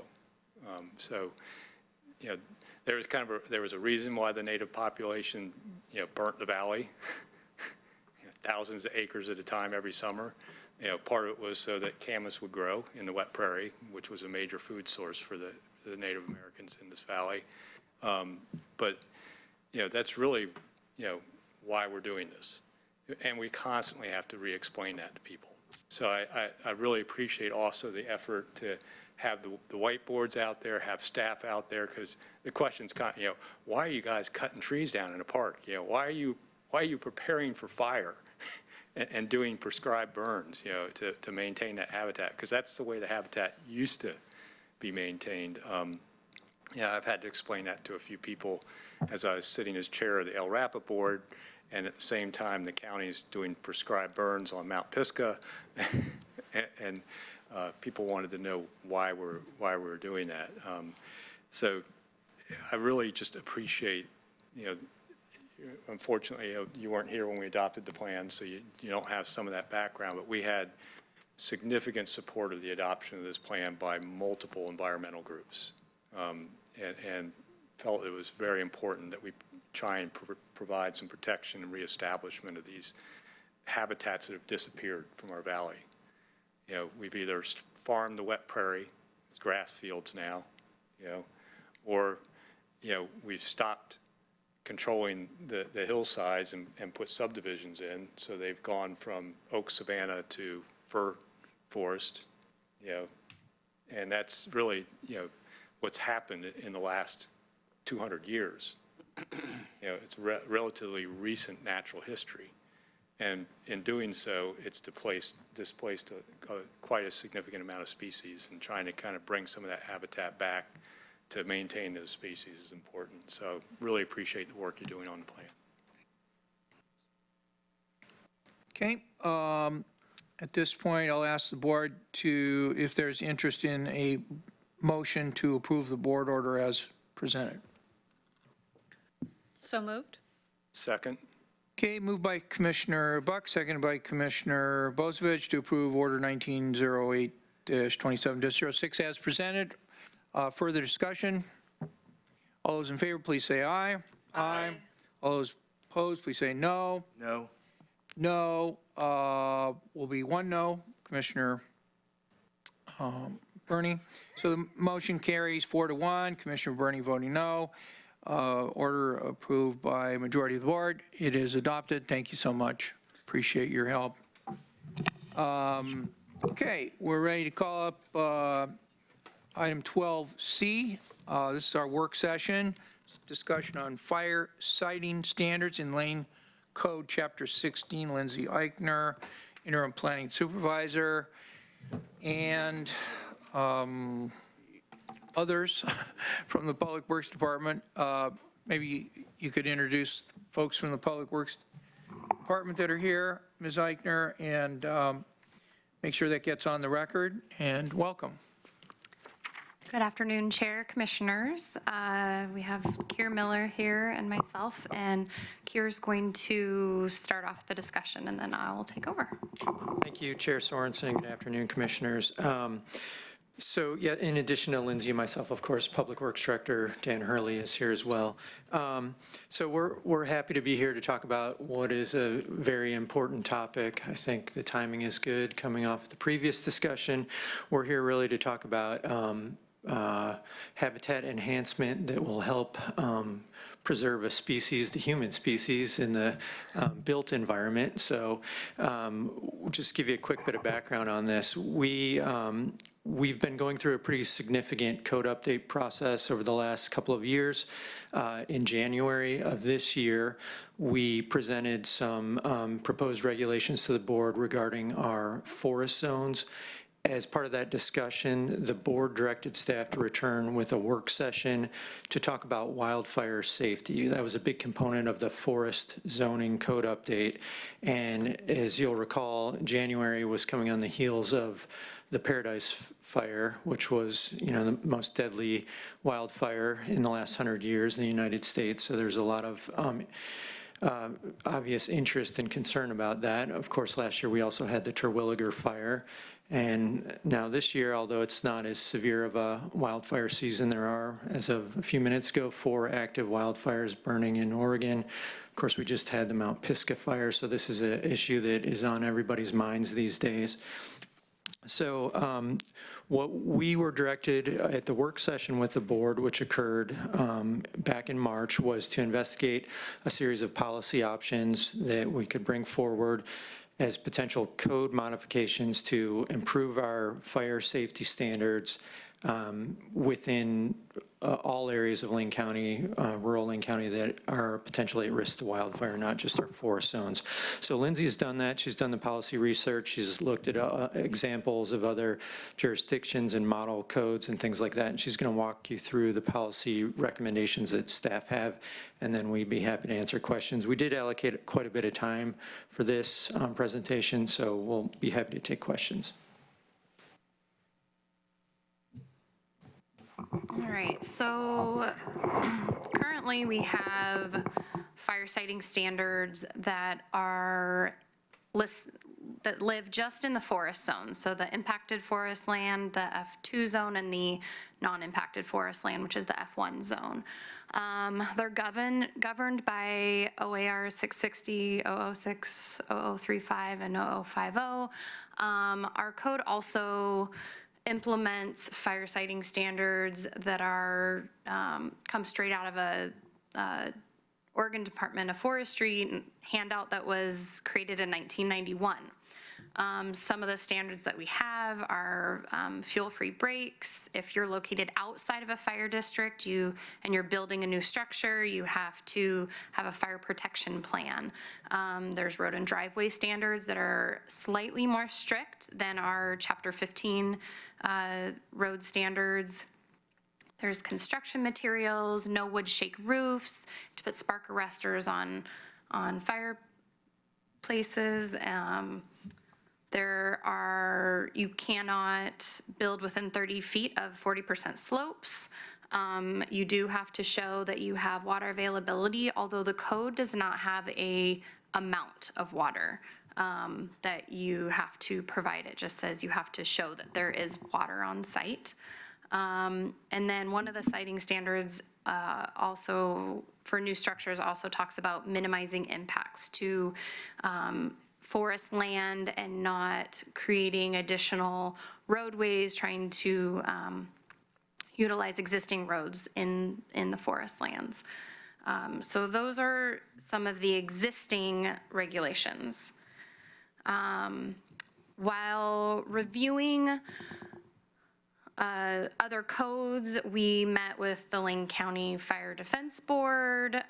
We've touched base with Oregon Department of Forestry staff. We work closely with the Deputy State Fire Marshal. We also, in land management, have a Firewise program, and we utilize a lot of their resources and research and model codes that they provide. And we also did some research of other West Coast specific jurisdiction code and standards. We looked at the CAL FIRE regulations and standards. We also, Alaska has some pretty strict standards, and the state of Colorado actually has a best practices guides for planners and regulators that we've taken a look at. So those are some of the different resources we reached out to since we last met. So in that time, we came up with 5 potential policy options for discussion today. We're definitely open to other options, but these are 5 that we saw as ways to better protect our citizens and properties. If I could just jump in for a second too, I'll just remind the board that many of these were discussed back at our work session as well and had initial support from the board to investigate further. So this isn't the first time you're hearing about some of these options. So the first option would be to create a wildland and urban interface protection zone for areas that are determined to be high in severe fire risk. And the idea behind this would be, it would be an overlay zone in a specific area, and that the fire siting standards would apply to all the properties with that designation regardless of the base zone. So it could be residential, commercial, industrial, farm. There's a lot of residential and farm zones that are at high risk, but aren't required to clear fuel breaks and have more extensive driveways and things like that. So this option would require a comprehensive assessment of Lane County with experts in fire behavior and response. Some of this work is being done right now through the Community Wildfire Protection Plan update, but I foresee that if we move down this route, we would really want to work with the local fire districts and residents as well to hone in on specific areas. This map is from 2008, and the green is supposed to be low risk, yellow is moderate, and red is high risk. But this was done at a very high level review and is currently being reworked. So, again, I think we would have to do more site-specific areas with the local fire districts and residents if we move down this route. Policy option 2 would be to draft consistent private road and driveway standards across all zones. I just mentioned that there are currently 2 thresholds, one for forest zones and one for all other zones. If direction is given to work on these policy changes, we'll work closely with the Lane Fire Defense Board and Lane County Transportation Planning to develop one set of minimum standards for access, which would pertain to the width of the access, turnouts, maximum slopes, ensuring that all fire equipment can make it to those properties. These would get triggered when new development is proposed on the land. So that's gonna be kind of a reoccurring statement on a lot of these provisions, that they would only apply to new development, not retroactively apply to somebody who's just living in their home already. So, and the Fire Defense Board is very supportive of this option. I do want to add that. They really would like to see one standard across the county. And they provided that in a letter to us as well. Yeah, just jump in and mention a little bit about that. So they all have mutual aid agreements amongst each other, but they all have different, equipment and rolling stock, and they want to know that when they go to respond to a fire in a adjoining district, that their equipment can get up the road or get to the place safely. And it's just good to have standardized codes as well for, the development community to understand that it doesn't vary from place to place or zone to zone. All right, so the third policy option is to review our fuel break and home site siting requirements. I said previously that our regulations are more from 1991. Before then, there's been a lot of updates in fire science and different methodologies of keeping home sites safe and protecting the forest from a home fire. So if we went forward with policy option 3, we could look into some additional options besides basically clear cutting around the house, which is what the code provides, very minimal vegetation within 30 feet of the house, and then secondary fuel breaks and things like that. Maybe trying to simplify some of the provisions, but also maybe providing some more options. We were just talking about some of the, big oak trees. Those provide a lot of shade and can help actually reduce fire risk versus having a wall of Douglas fir right next to your house is going to increase the fire risk. So maybe looking at species of plants, things like that, just getting more into the science-based information that's come out in the last 20 to 30 years. The fourth policy option is looking at incorporating a minimum water supply for firefighting purposes. For storage, we've been hearing from the fire departments and our local fire marshal that there's a lot more larger structures being built, larger homes, and an average fire truck might not carry enough water to put those fires out. So maybe in high-risk areas or for structures over a certain square footage, maybe having an on-site water source for firefighting purposes, whether it's a pond or storage tanks, or in requiring sprinklers, something like that, but looking at water supply for in at-risk areas where there's not enough water to be brought just with one fire truck. The last policy option that was discussed was to eliminate the requirement for fire departments to sign off on driveway designs. So right now, any vacant property that a property owner wants to come in and build a home on, regardless of the zone, the fire district has to go out and certify their equipment can go from the nearest fire station to the home site. And a lot of times the feedback we get is, well, it looks feasible that they could make it. We think they can make it, but it's not, the last construction effort of the driveway isn't done because they're in the middle of bringing all the construction equipment and loads of lumber or whatnot up to the home site. So they wait until after that's done before they finalize the driveway. And there's a lot of back and forth, multiple letters, and the fire district having to go out multiple times. And they don't feel that they have all the tools and data, specifically engineering tools and knowledge to be able to make that call that my 60,000 ton fire truck is going to be able to get up this driveway. They do their best, and our code requires it. So we get these letters. They go out and they drive their equipment up a lot of the driveways, but that also takes away, if there's a call and the equipment's up there, not at another call, there's a lot of concerns in the industry about that. I'm trying to picture a 60,000 ton fire truck.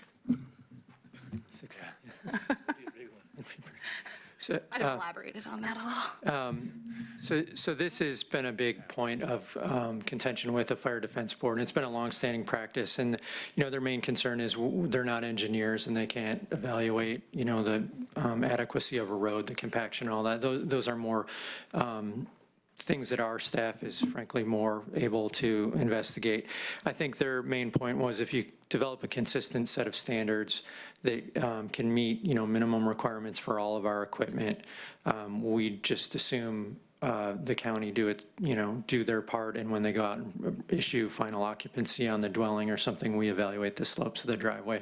And that was good feedback from the Fire Defense Board. It is a considerable amount of time it takes that they spend doing these evaluations. So the other piece I'll just mention is some of the updates around response and adequacy of the fire district trying to get to the properties.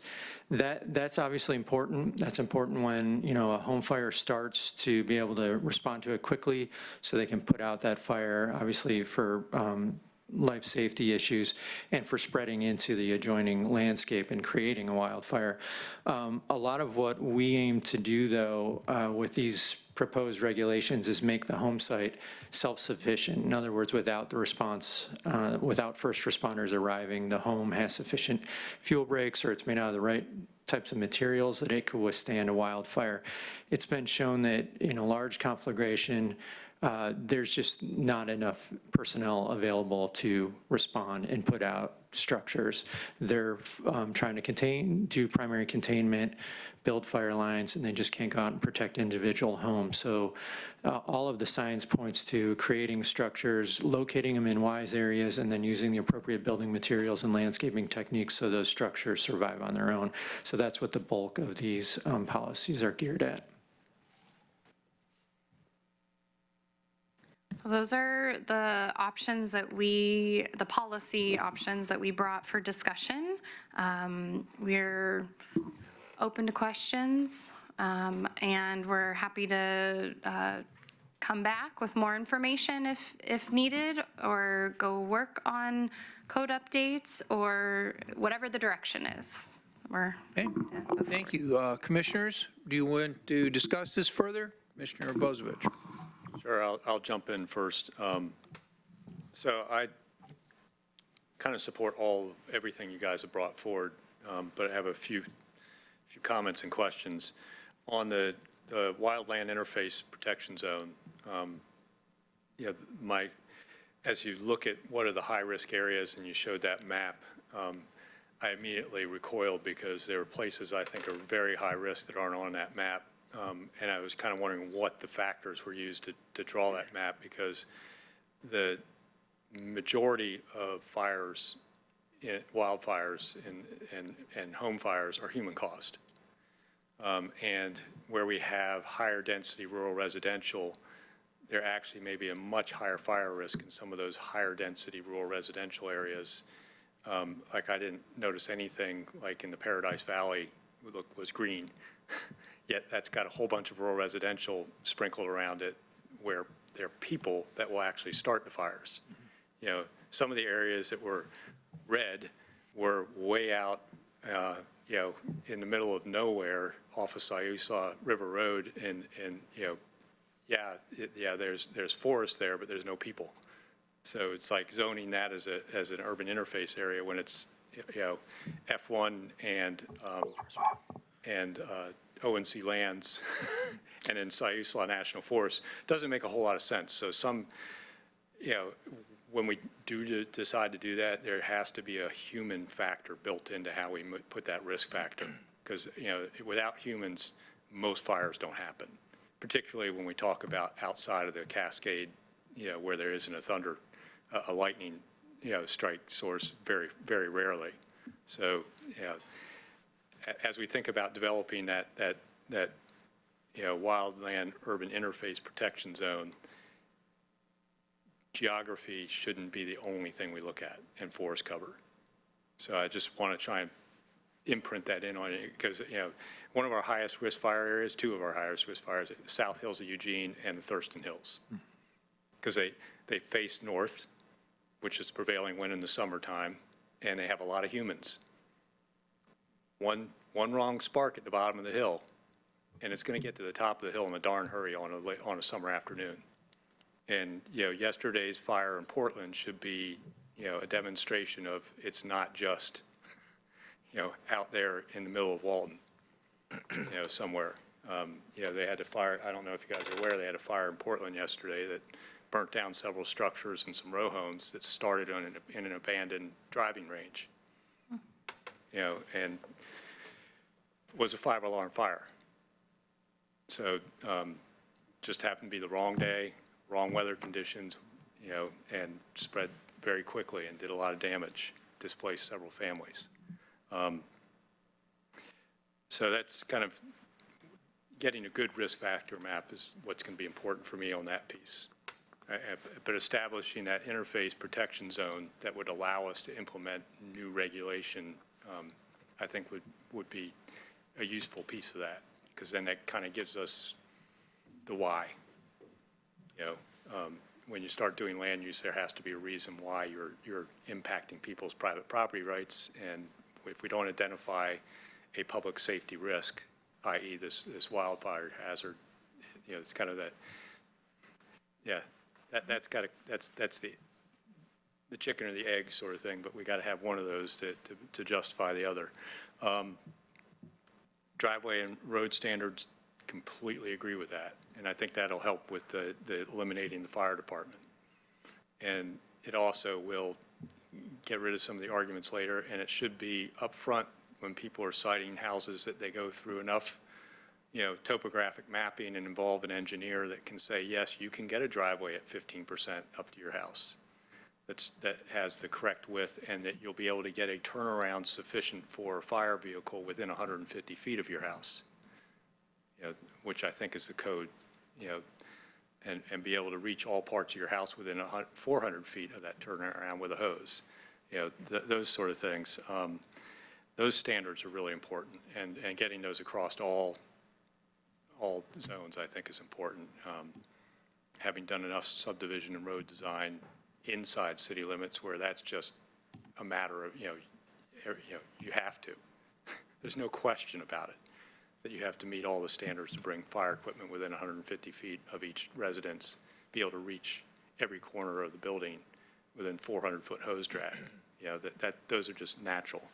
One of the pieces that seems to be missing from this a little bit, this might not be in fire siting standards, but how do we bring into subdivisions and partitions some of these requirements for fire safety? And I'm particularly thinking of, when do we say you have to have 2 outlets to a subdivision? What's the maximum number of lots that we're going to allow to be on a dead end? You know, one of the biggest problems of Paradise was the road system. Too many bottlenecks, not enough ways out. That was the real crisis there, was the road system design. And I know we've got places out there, and we've talked about Collard Lake Road, where we've consistently continued to approve developments off of a dead-end road. So when do we draw the line and say, you got to find a secondary access, or we won't approve this subdivision? And how do we write that into code? That to me is an important piece of this whole issue around fire safety. When you get to water supply, having done municipal water supply, it's a whole lot different. We start talking about not just how many gallons you have available, it's how many gallons per minute you have available for how many hours, depending on the square footage of the building. If it's residential, and when you get to a commercial use or industrial use, it even jumps higher. That's a completely different scenario. When you're out in rural areas, you're really fighting fires with tanker trucks. So it's about not necessarily having on-site water, but water available within a reasonable travel time for the tanker. So the one thing I'd be interested in is how would you deal with shared water supply?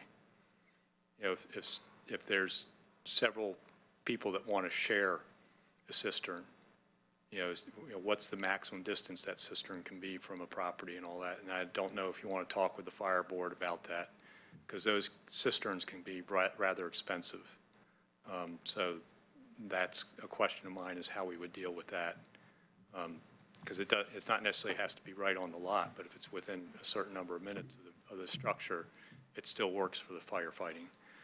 So that then the final thing, residential sprinkler systems.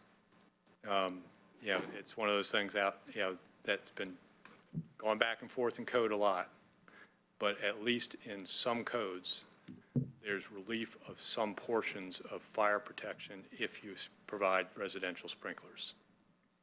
And there doesn't need to be a whole lot of fire supply for a residential sprinkler system. I think it's, in the 72 gallons per minute for, for a very short time. So an on-site cistern to fight those fires, they'll stop most fires.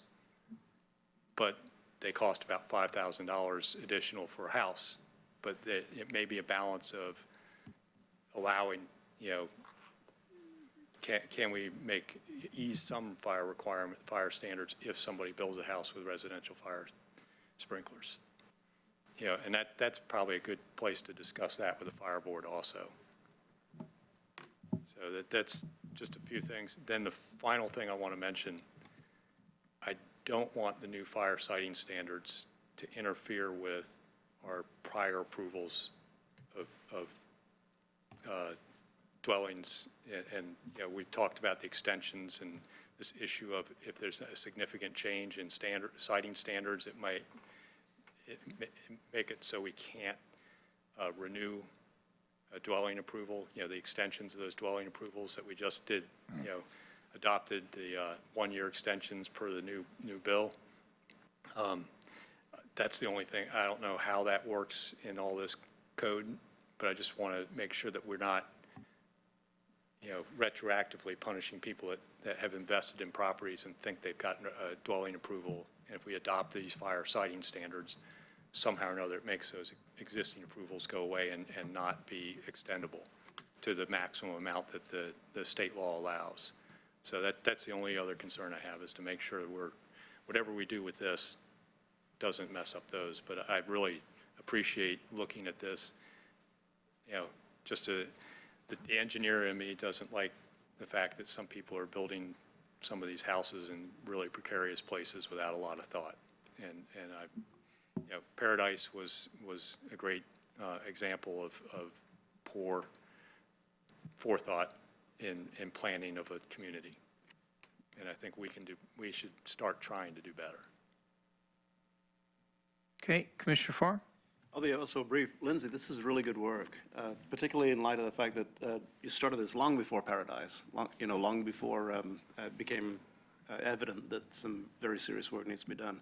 And the beauty of this is, as I go through all the 5 recommendations, it really is aiming toward consistency, just giving people a consistent approach, whether it be the fire departments, the developers, or whomever it may be. So brilliant work. I'd like to point that out. The question that I had, one question that comes to mind always, of course, is how do we pay for the work that's ahead of us, and you answer that, actually, in Section 2C in the financial resource considerations.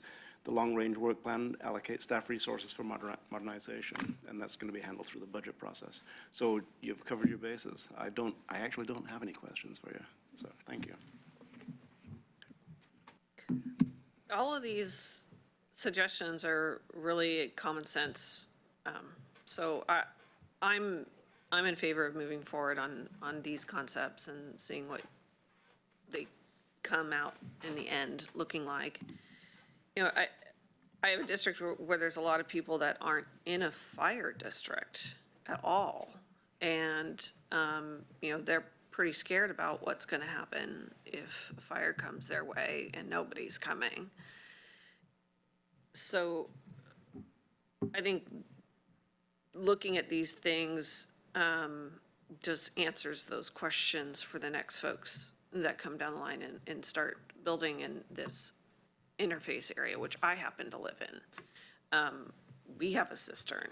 You know, we're not too far from the volunteer fire department, but there's only so much water, and it is an area that's getting drier and drier, and there's tanks up and down a road on homes. So, in some of these places, people already have the tanks that you've shown, and it just depends on whether you want them to be visible on your property or not. But I think that's an important source of water. I do agree with the shared water source that's going to be a discussion for homeowners, because they're all paying for that, especially if they refill it after a fire, and who's all paying for that. So I do very much appreciate figuring out how to find some more water on site, especially as some people build bigger and bigger and bigger. I do know that in friends who have sprinklers in their house, you know, luckily it only ruined like one room. And now they were very thankful after the fact that they had them, but it was definitely a higher upfront cost, and people need to weigh all those decisions when they're in the building design phase to figure out those costs. And I appreciate also the bringing up the secondary access roads. I have several that people have been recently actually contacting me about, which is the same problem, and their road closes for some reason. They're stuck and there's no way out, and that could be a fire, it could be another medical emergency, it could be a variety of things. So thinking through that, I would look forward to that conversation as well. I agree with Commissioners Farr and Buck. This is brilliant common sense. As much as I would like to cause a stir, as I did at the last item, I really don't want to. Completely agree. And what I also thought was brilliant and common sense was every one of Commissioner Bozovich's suggestions for improvement, especially, you know, as it related to looking at additional criteria to create that wildland-urban interface kind of map. To the other comments, with the exception, only because I don't yet have my head around it as it relates to the forest templates, because I need to understand that better, and I don't see. But with having said that, because of my own ignorance, well done, and ditto everything the gentleman on my left said. Mr. Chair, if I may, just one quick thing before you start. You know, you covered that, I think. You said the map that you showed was a 2008 map, which is a very high view of it, so you're going to be looking more in detail. I mean, that's a part of your existing plan, that you'll be looking more in detail at the different, very specific areas like Paradise Valley, et cetera. Yeah. Thank you. First of all, thank you for this work. My understanding is that about 30% of fires are lightning caused, and about 70% are human caused. So a fire like the Eagle Creek fire, the fire better known as the Columbia Gorge fire, that would be considered a human-caused fire because it was caused by a 15-year-old boy with a 4th of July rocket type of fireworks. So we know that many fires are human-caused, and so I would be interested in the next round, and yes, I agree with all that's been said about the need to move forward. But things like what is allowed in terms of human activity, such as fireworks. Now, I know you have rules on that already, but I'm thinking that maybe we should be thinking about strengthening those rules and making it possible for some sort of enforcement component to the human-caused fires. Now, there's logging, there's agricultural activity. I think we've seen some examples of hay cutting, where the cutting bar hits the rock, and the rock then is used to start the fire. You've got the human cause, whether it's the fireworks or other things. So I think that given the fact that so many of these things are human caused, we need to address some of the behaviors and call them out and regulate the ones that can be regulated. Now, we can't regulate stupidity, but we can regulate some of the things that might lead a stupid person to doing, things that are going to cause harm to others. So I just say, let's look into what the best practices can be for the regulation of activities, particularly in the human fire-caused area, and kind of put an emphasis on the causation. What can we do to reduce the causes of all these fires?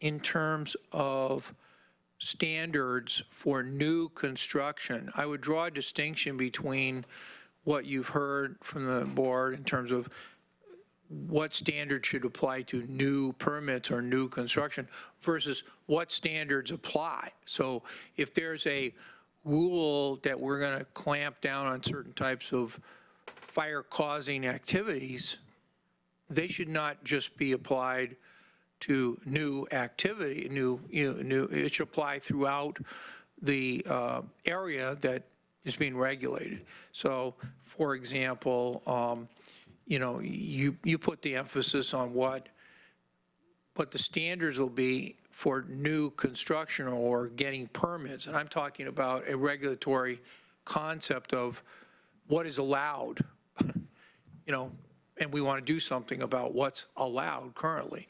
Now, maybe there's nothing we can do to regulate that. I don't know. But I'm just thinking, well, what are the causes of those fires, and what can we do to appropriately step in where what has been done was not sufficiently, made illegal.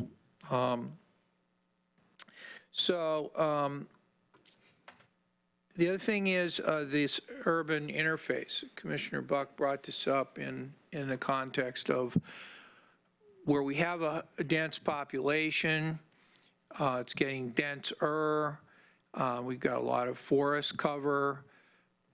What about the density, and is that a factor in whether or not these areas like the Aubrey fire outside of Bend or Paradise or other more notable examples where you've got an urban interface that's a separate issue from all the other things that you've got up there, and that is density.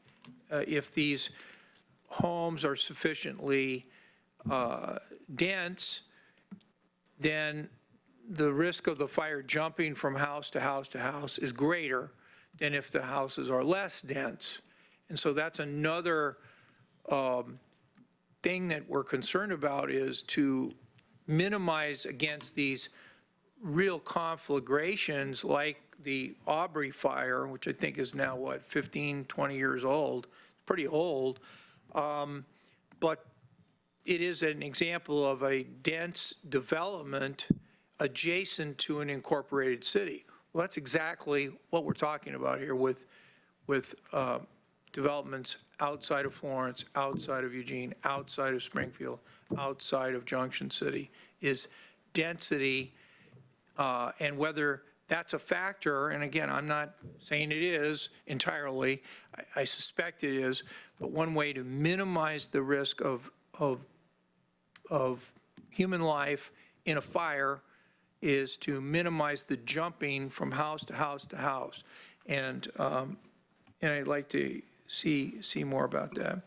And then I think you pretty much gotten the go-ahead from the board to keep going, and I'd be interested in what your timeline might be on either getting this out to the public, planning commission, back to us, whatever you would like to recommend. So thank you, commissioners, for all the discussion.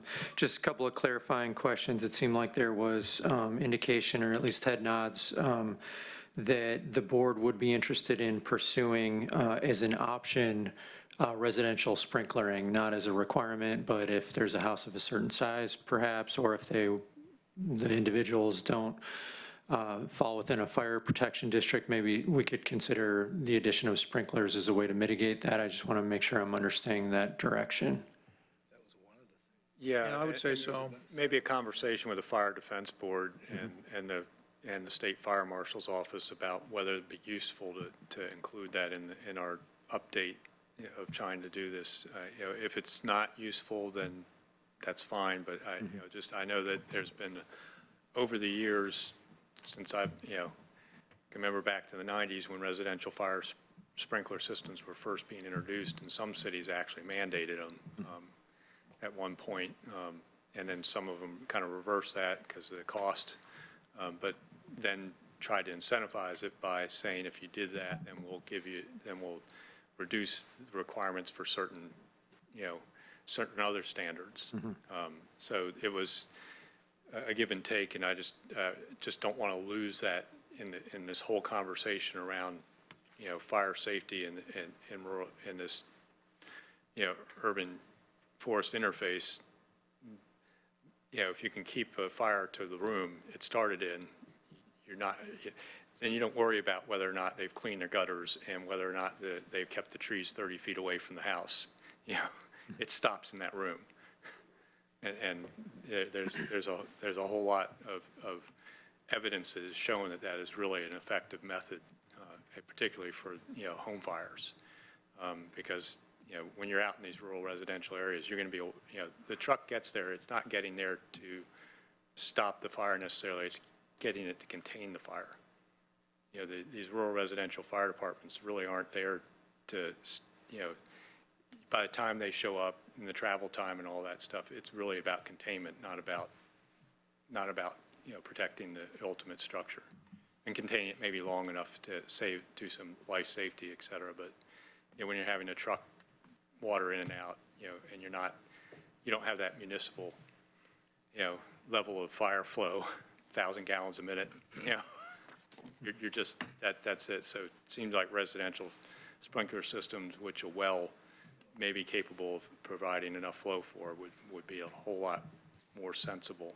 Whether we can incent that or not in the code and whether it's useful, the fire experts would know better. Check with them. Yeah. I think, Keir, we talked about, other criteria for the map. I think we talked about looking at several things with the agency, the fire, the agency that, and that included, we looked at transportation, right? Implications in terms of how many dead ends and how dense are the dead ends going to look.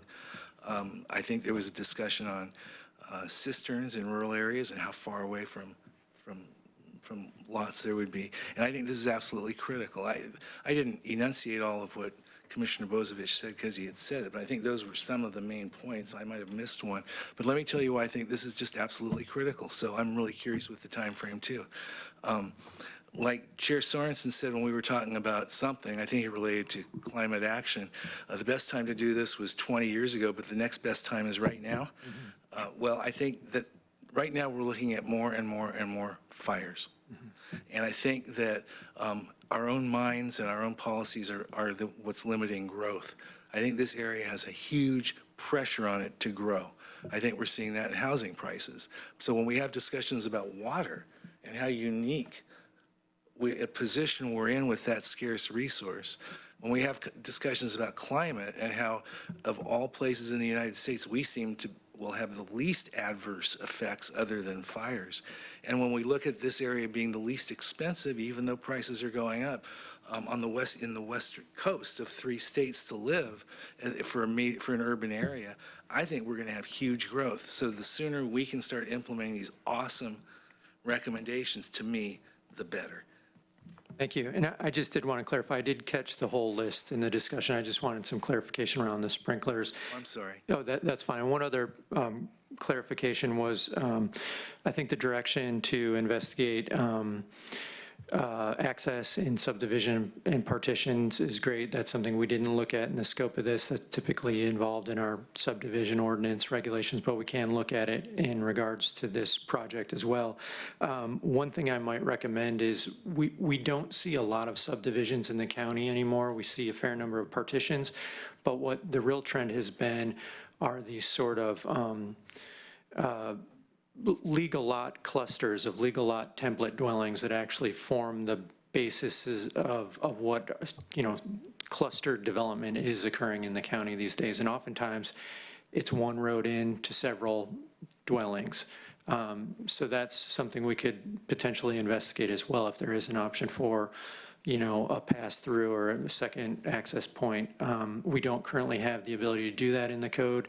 We don't have the ability to look at those individual developments holistically, which of course they are generally developed by one developer. It's all happening at the same time. There's those kind of same impacts that a subdivision would have, but those rules don't apply. So if there's interest in staff looking at that, we could do that as well. Okay. Okay, thank you so much. We'll look forward to continued discussion and reporting back.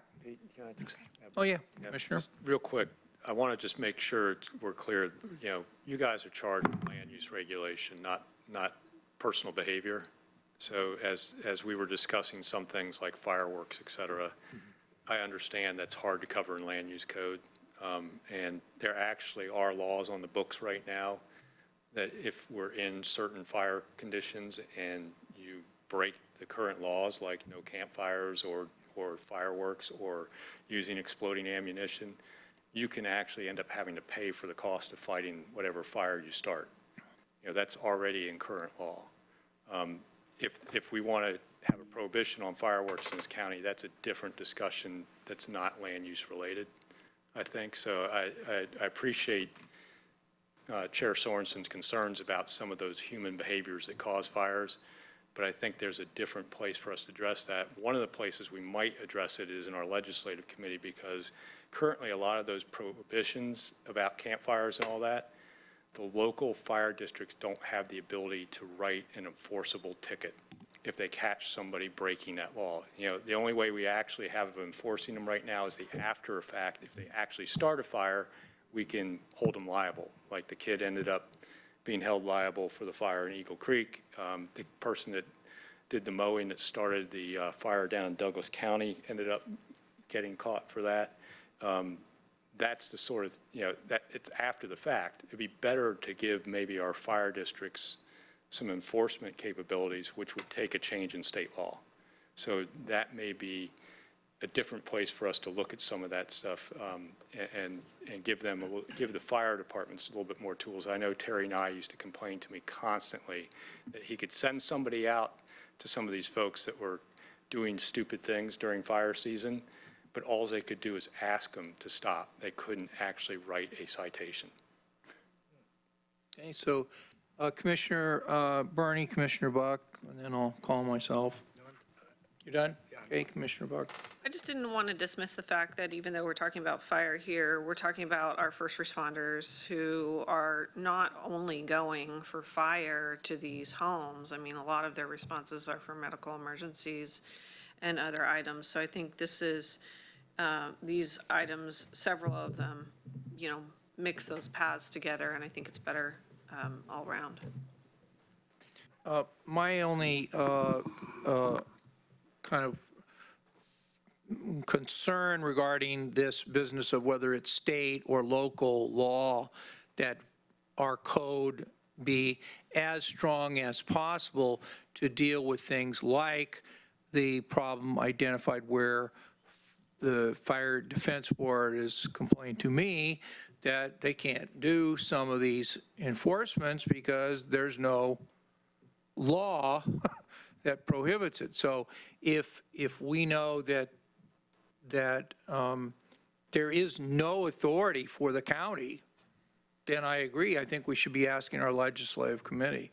But if there is authority for local government, such as a county, to zero in on some of these behaviors that we know have started fires, we need to be putting that into this effort, because our goal here is to protect the public. And it is, I know you're the land management division, you're not the anti-fire division, but we're talking about a broader sense of regulatory authority that we need to use as we learn more and more about the causation of these fires. And our goal up here isn't to have lots of land use restrictions. Our goal up here is to have safety for the people that live in our community. And we need to zero in on, well, what are some of the best practices that we could use? I don't really know. I mean, obviously the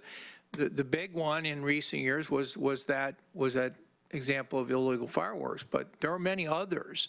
And I think you're going to see that you have maybe we'll get in this certainly when we get our usual updates from Oregon Department of Forestry, is technology can also be a big aid in suppressing fires before they get too far out of hand. And I know that's beyond the scope of this, but it's an example where we're trying to do something, trying to do things in different ways with our authority to help protect people from this dangerous menace, you know. I have a secondary goal. Yep. I can't, in the next presentation, could you show us that 60,000-ton fire truck you originally referenced? Pound. I was just kidding. You're not going to live that down. No, thank you very much. Okay, who else needs to be recognized? I don't see any commissioners, so do you have anything to say? Sure. Thanks for those last comments, Chair Sorensen. I think probably what's going to happen throughout this effort is we're going to be doing a lot more working and talking with the Fire Defense Board and the State Fire Marshal and some of those other things that you're interested in pursuing that are outside of the realm of land use. At the very least, we can probably identify a lot of those throughout this process and maybe make a parking lot of ideas or considerations that we could bring back to the board that the Land Management Division may not have the ability to implement, but we can at least identify those potential ideas for the board to consider. So you asked about the timelines for this project. So as the board's aware, we've been working steadily through this code modernization effort for a few years. We've made significant gains on that.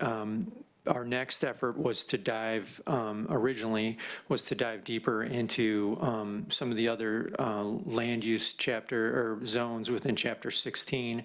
Of those were, of course, our floodplain overlay zone. And it's just a matter of board priority, which ones we work on first. We've gotten direction to work on the floodplain regulations, which we're currently undertaking. This is another one that's obviously a board priority, and so we can move this ahead of looking at like standards in our rural residential zone or rural commercial zone or something. So timelines for this, we're currently going through a remand proceeding on Lane Code Chapter 16, and we envision that'll be complete this fall.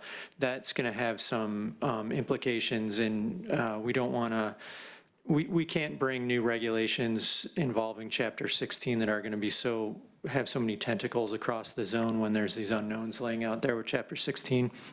So we'd like to see that get wrapped up at LUBA, and then we'll move forward on, we'll begin drafting these regulations immediately, but we're not going to bring them forward to the Planning Commission for review until we have that case law decided. So we'll begin working on it, right away. I'd imagine we'd be meeting with the Planning Commission in the winter and potentially coming to the board as early as spring with some proposed regulations. Okay, all right. Thank you so much. Appreciate your help. Thank you. Okay, we are down now to commissioners' business. So are there any announcements from commissioners? Commissioner Bernie. A couple. Monday is September 2nd is Labor Day, and the Lane County chapter of the AFL-CIO is having a big Labor Day picnic at Splash in Springfield, and you're invited. September 10th, I'm going to beg the board's indulgence to be on for about an hour and a half of that board meeting in the morning to represent us at the grand opening of the Wayfair facility at the old Symantec building in Springfield. And Friday, not a good omen, Friday, September 13th, there will be two events in Springfield City Hall steps. One is the Hispanic Heritage Celebration, where at 5 p.m. at Springfield City Hall, where I'll have the honor of joining the Mexican consulate, who will join the Springfield Latinx Hispanic community for that event. And at the same day and the same place and the same time, the guest artist for the Springfield Art Walk happens to be my wife's cousin. And so Maddie will be co-hosting that event, and you're all invited to that as well. Thank you. Good. Okay. So the one announcement I want to make is next Friday, September 6th, is the Association of Oregon Counties District 5 meeting, and we are hosting it. We are the host county this year. I believe it's going to be at out at Surbu in the Carmichael Room, and starts at 10 o'clock if you all want to mark your calendars for that District 5 meeting. It's a good opportunity to meet your fellow commissioners from Lynn and Benton County and, talk about AOC issues. I'm sure we'll have a couple of the officers of AOC there talk about what's happening in AOC, as well as, our ability to give some input on what we think are priorities for the upcoming year that AOC ought to be working on. So kind of an important meeting. I'm going to get the chair of that because the chair of the district's not going to be available, and I'm currently vice chair. So come on out and we'll have a nice discussion, and hopefully we'll have a good showing of attendance from Lane County. A lot of times it seems to just be me that shows up to district meetings, and occasionally Commissioner Farr makes it, and in past years, so I appreciate his attendance also. But it's really a good opportunity to really work with two other counties that are close by that have a lot of similar issues that we face, where we can kind of put our heads together from everything from housing to roads. That's Lynn Benton Lane, not Lincoln, right? Right, yeah. Just Lynn and Benton are District 5, yeah. Okay. Other announcements? Okay. Mr. Chair? Yeah. Just very briefly, it's back to school. This morning was the welcome back to school ceremony for the Bethel school teachers. This Thursday morning is the welcome back to school ceremony for the 4J teachers. I was the one this morning for Bethel, and I'll be there for the 4J teachers on South Eugene High School on Thursday. It's good to see school start, except, Mr. Mokrahajski, I think you have kids of the age that it's not that good to see school start. Not for them, anyway. Mixed bag. Good. All right. Under 13B, agenda team request, the only one that I'm aware of was the addiction resolution that came up last Tuesday night, and the board was interested in that. And the name of the woman is Terry.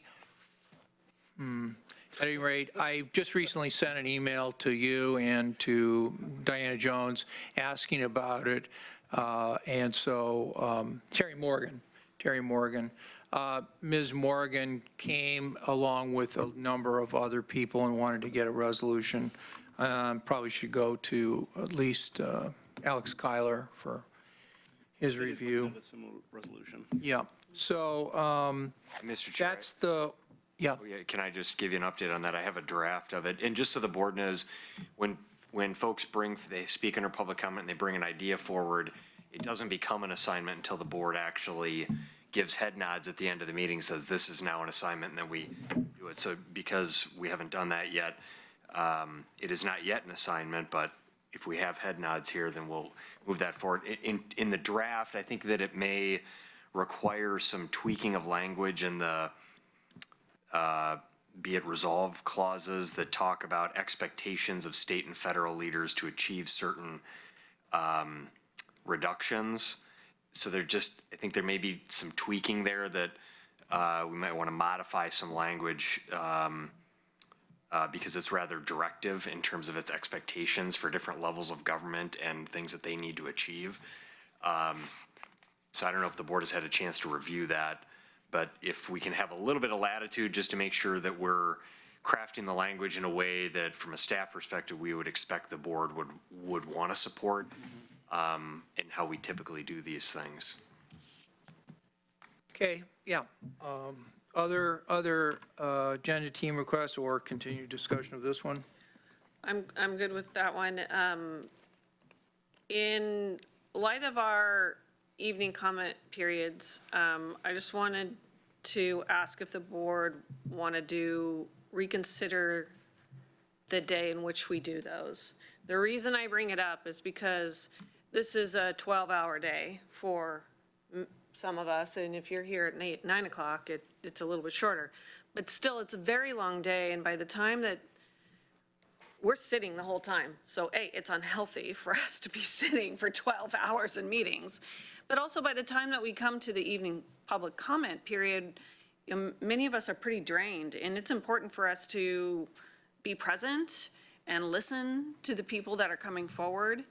And I would like us to maybe have an additional discussion about that, and if there's any support to possibly changing that date. I understand that in some ways we did it because we get a lot of meetings and our work meetings all together and done in one day. But I think it does a bit of a disservice to the people that are coming out in the evening if, we're just not present because we've been so drained during the day from long meetings. Okay, good. Do we need to support that, or? I support that. I would distinguish between what we're trying to do right now, which is agenda team requests from work session requests. So this is just a request for the agenda team to discuss that? Yeah. Okay. I mean, it's really us on the board to. Well, then it's a work session request. Well, okay. Wherever category you want to put that one in. Just Okay. make a decision between you, I'll follow it. Before we move on good to with work having the session agenda requests, team let's hear make a from any decision. other agenda team requests.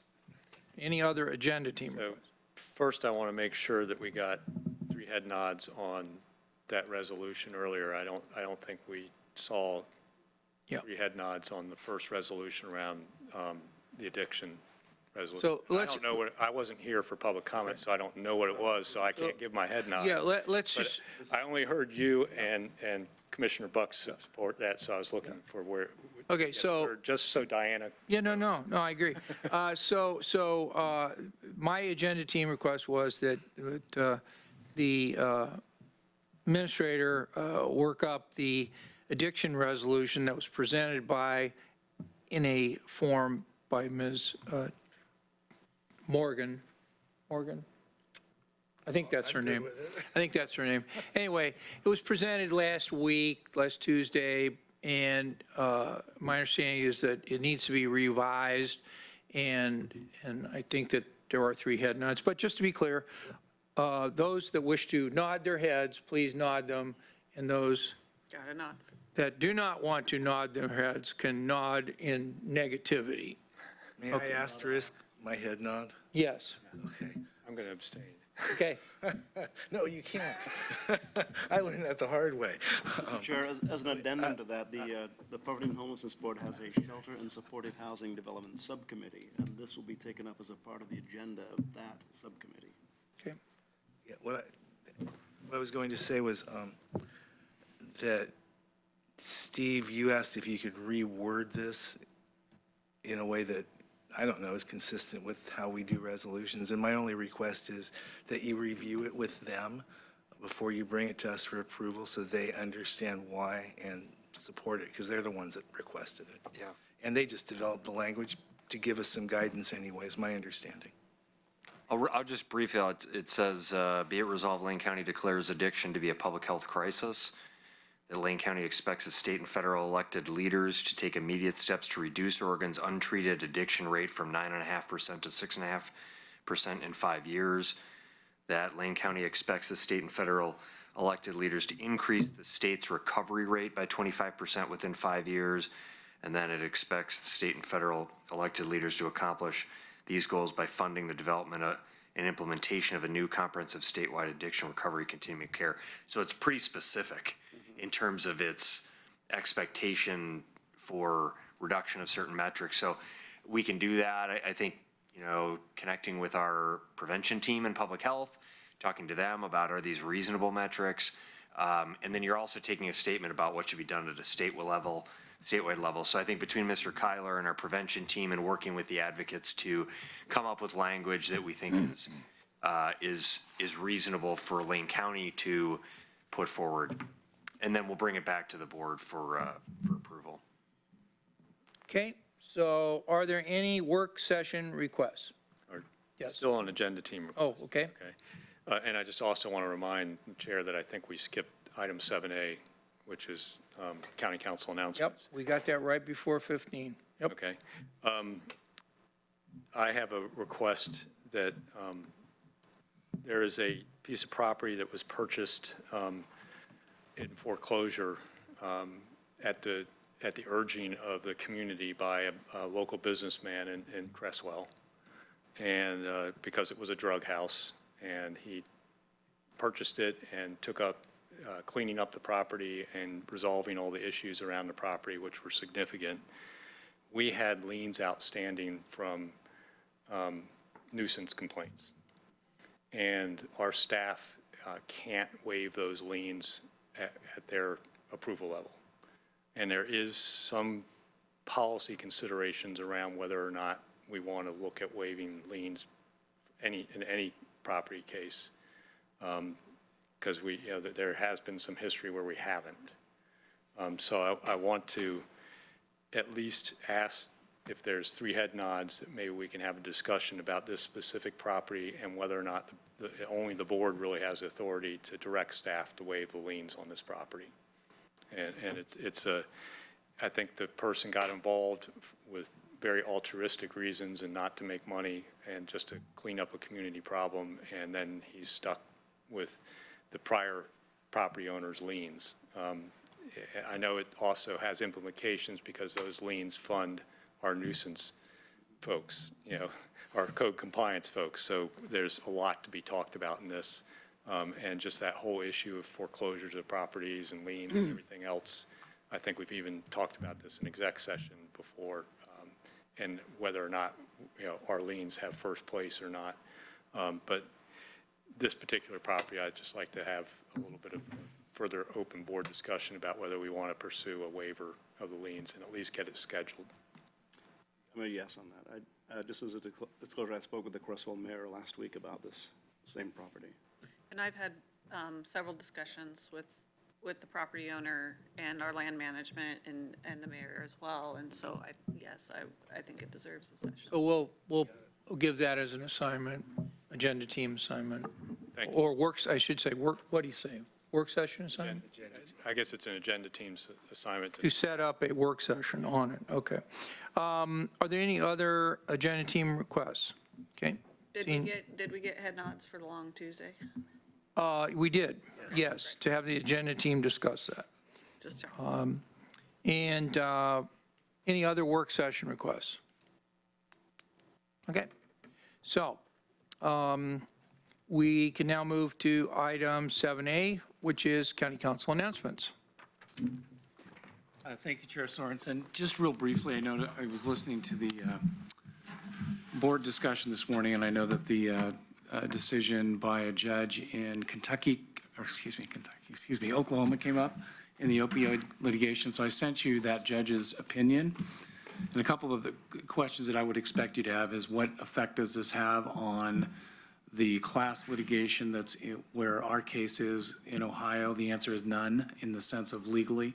This is the equivalent of a circuit court judge, like, it would be like a Lane County Circuit Court judge making this finding. So it's binding on the parties. It's probably not even binding statewide in Oklahoma. However, when you read that opinion, the judge does a very good job of laying out what I believe is the general theory. Now, they used the Oklahoma nuisance statute. That's actually how they proceeded, was under a nuisance statute. And that's going to be the way it is in a lot of these different litigations, because it's going to vary state by state. We have a very strong Unlawful Trade Practices Act. I'm assuming, there'll be fraud, those sorts of things. But forgetting what the different statutes are, it's a really good roadmap to how this whole problem developed. He literally goes back to the beginning, which is essentially about the mid-1990s, goes through their whole marketing program. I had no idea that these companies had facilities in foreign countries that grew their own opium and manufactured the raw opium and processed it into opiate-based products that they sold to other folks. Probably the most eye-opening part of it is the part that talks about the sales and the different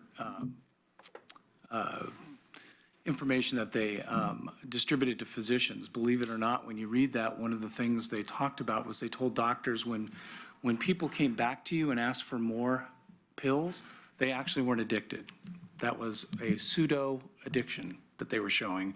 And what they really were in pain, and they needed more pain pills. That's actually what their salesman went out and told physicians. And the numbers are staggering. If you look at that, I think he makes the finding that in whatever period of time, I can't remember what it is, in that lawsuit, those two companies, or however many companies were involved in there, sent enough opioid pills for 110 pills for every man, woman, and child in the state of Oklahoma. Now, so I do think, though, that practically speaking, I think that this is going to cause the manufacturers to take a step back. They'll no doubt say it was a victory, because I believe the state of Oklahoma's prayer was $12 or $14 billion. So while $557 million is a lot, it is significantly less than the 12 to 14 billion. But it's no doubt going to impact how that master settlement is administered. And you can bet, I think, that the drug manufacturers are looking at that, and they're also wondering what would happen if a jury had heard that case. Because the other thing a lot of people don't understand, that was a bench trial. There was no jury involved. They tried the case to the judge. It was a bench trial. So presumably both sides agreed to waive jury and proceed with the judge being both the finder of fact and the finder of law. So I sent you it. It's 41 pages. I know that sounds terrible, but it's actually not that bad of a read, because it's big. He very methodically and chronologically goes through and makes his findings. And like I said, he begins in 1995 and goes all the way through the 2000s. And although there are some things that are Oklahoma-centric, a lot of them are just they are national. They would apply with equal force here. And that tiny $500 million settlement is why the stock rallied today, because they were expecting maybe $17 billion. I don't know anything about that. Thank you. That's fascinating. Thank you. And the other thing I wanted to make you aware of, because I heard you talking about assignments, I know you probably haven't had a chance to look at it. I did send you a memorandum that relates to the aerial spray measure work session. I just want to make sure that everyone has that. I forgot we had a down week, so you should have plenty of time to review it. And like I said, when we come back for our next meeting, I'll be asking if you want to waive the attorney-client privilege like we did the last time, so that I can post that material and send it to post it both online and send it to the other folks. Okay.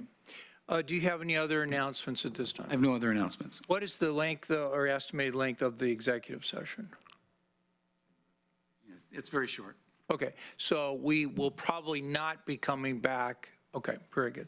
So before we read in the executive session, then, I'd like to ask our county administrator to review on item 14, our review of assignments. We have the resolution, Commissioner Buck's request for the resolution regarding Oregon Recovers, that we will work with prevention and intergovernmental relations and the requesters to bring that language back to the board. We have the agenda team request to discuss the Tuesday public comment session and what day is best for the board, given the already long Tuesdays that we have, and then Commissioner Bozovich's request. I'm just blanking, and I lost my pen to write it down on here. Commissioner Bozovich, your request. The waiver of lien on that property. The Cresswell property, yeah. Did you want me to throw this at you? I have one of those pens. I don't have the special pen. See, I'm going paperless. Oh, here, paperless. But I lost my pen that writes on the, Your stylus. yeah, the stylus. Styluses, yeah. I know, I think it's in my car. Anyways, the request from Commissioner Bozovich to have a work session regarding the property, the liens in the property in Cresswell. So those three. Okay. Any commissioners want to comment or improve that review? Okay, so that'll be our review of assignments. We are next going to go into a reading in our executive session. We'll be recessing to go up to the Board of Commissioners conference room after I read us in for our executive session. It is unlikely that we will come out of our executive session. So at this time, item number 15, the Lane County Board of Commissioners will meet in executive session to conduct deliberations with persons designated by the governing body to negotiate real property transactions. This executive session is held pursuant to ORS 192.6602E, which allows the Board of Commissioners to meet in executive session for the purposes listed. Representatives of the news media and designated staff shall be allowed to attend the executive session. All other members of the audience are asked to leave the room. Representatives of the news media are specifically directed not to report on any of the deliberations during the executive session, except to state the general subject of the session as previously announced. No decision may be made in executive session. We reserve the right to come back out of executive session into public session should the need arise. So at this time, we'll be in recess for approximately 5 minutes, and we'll join up at the Commissioners' conference room.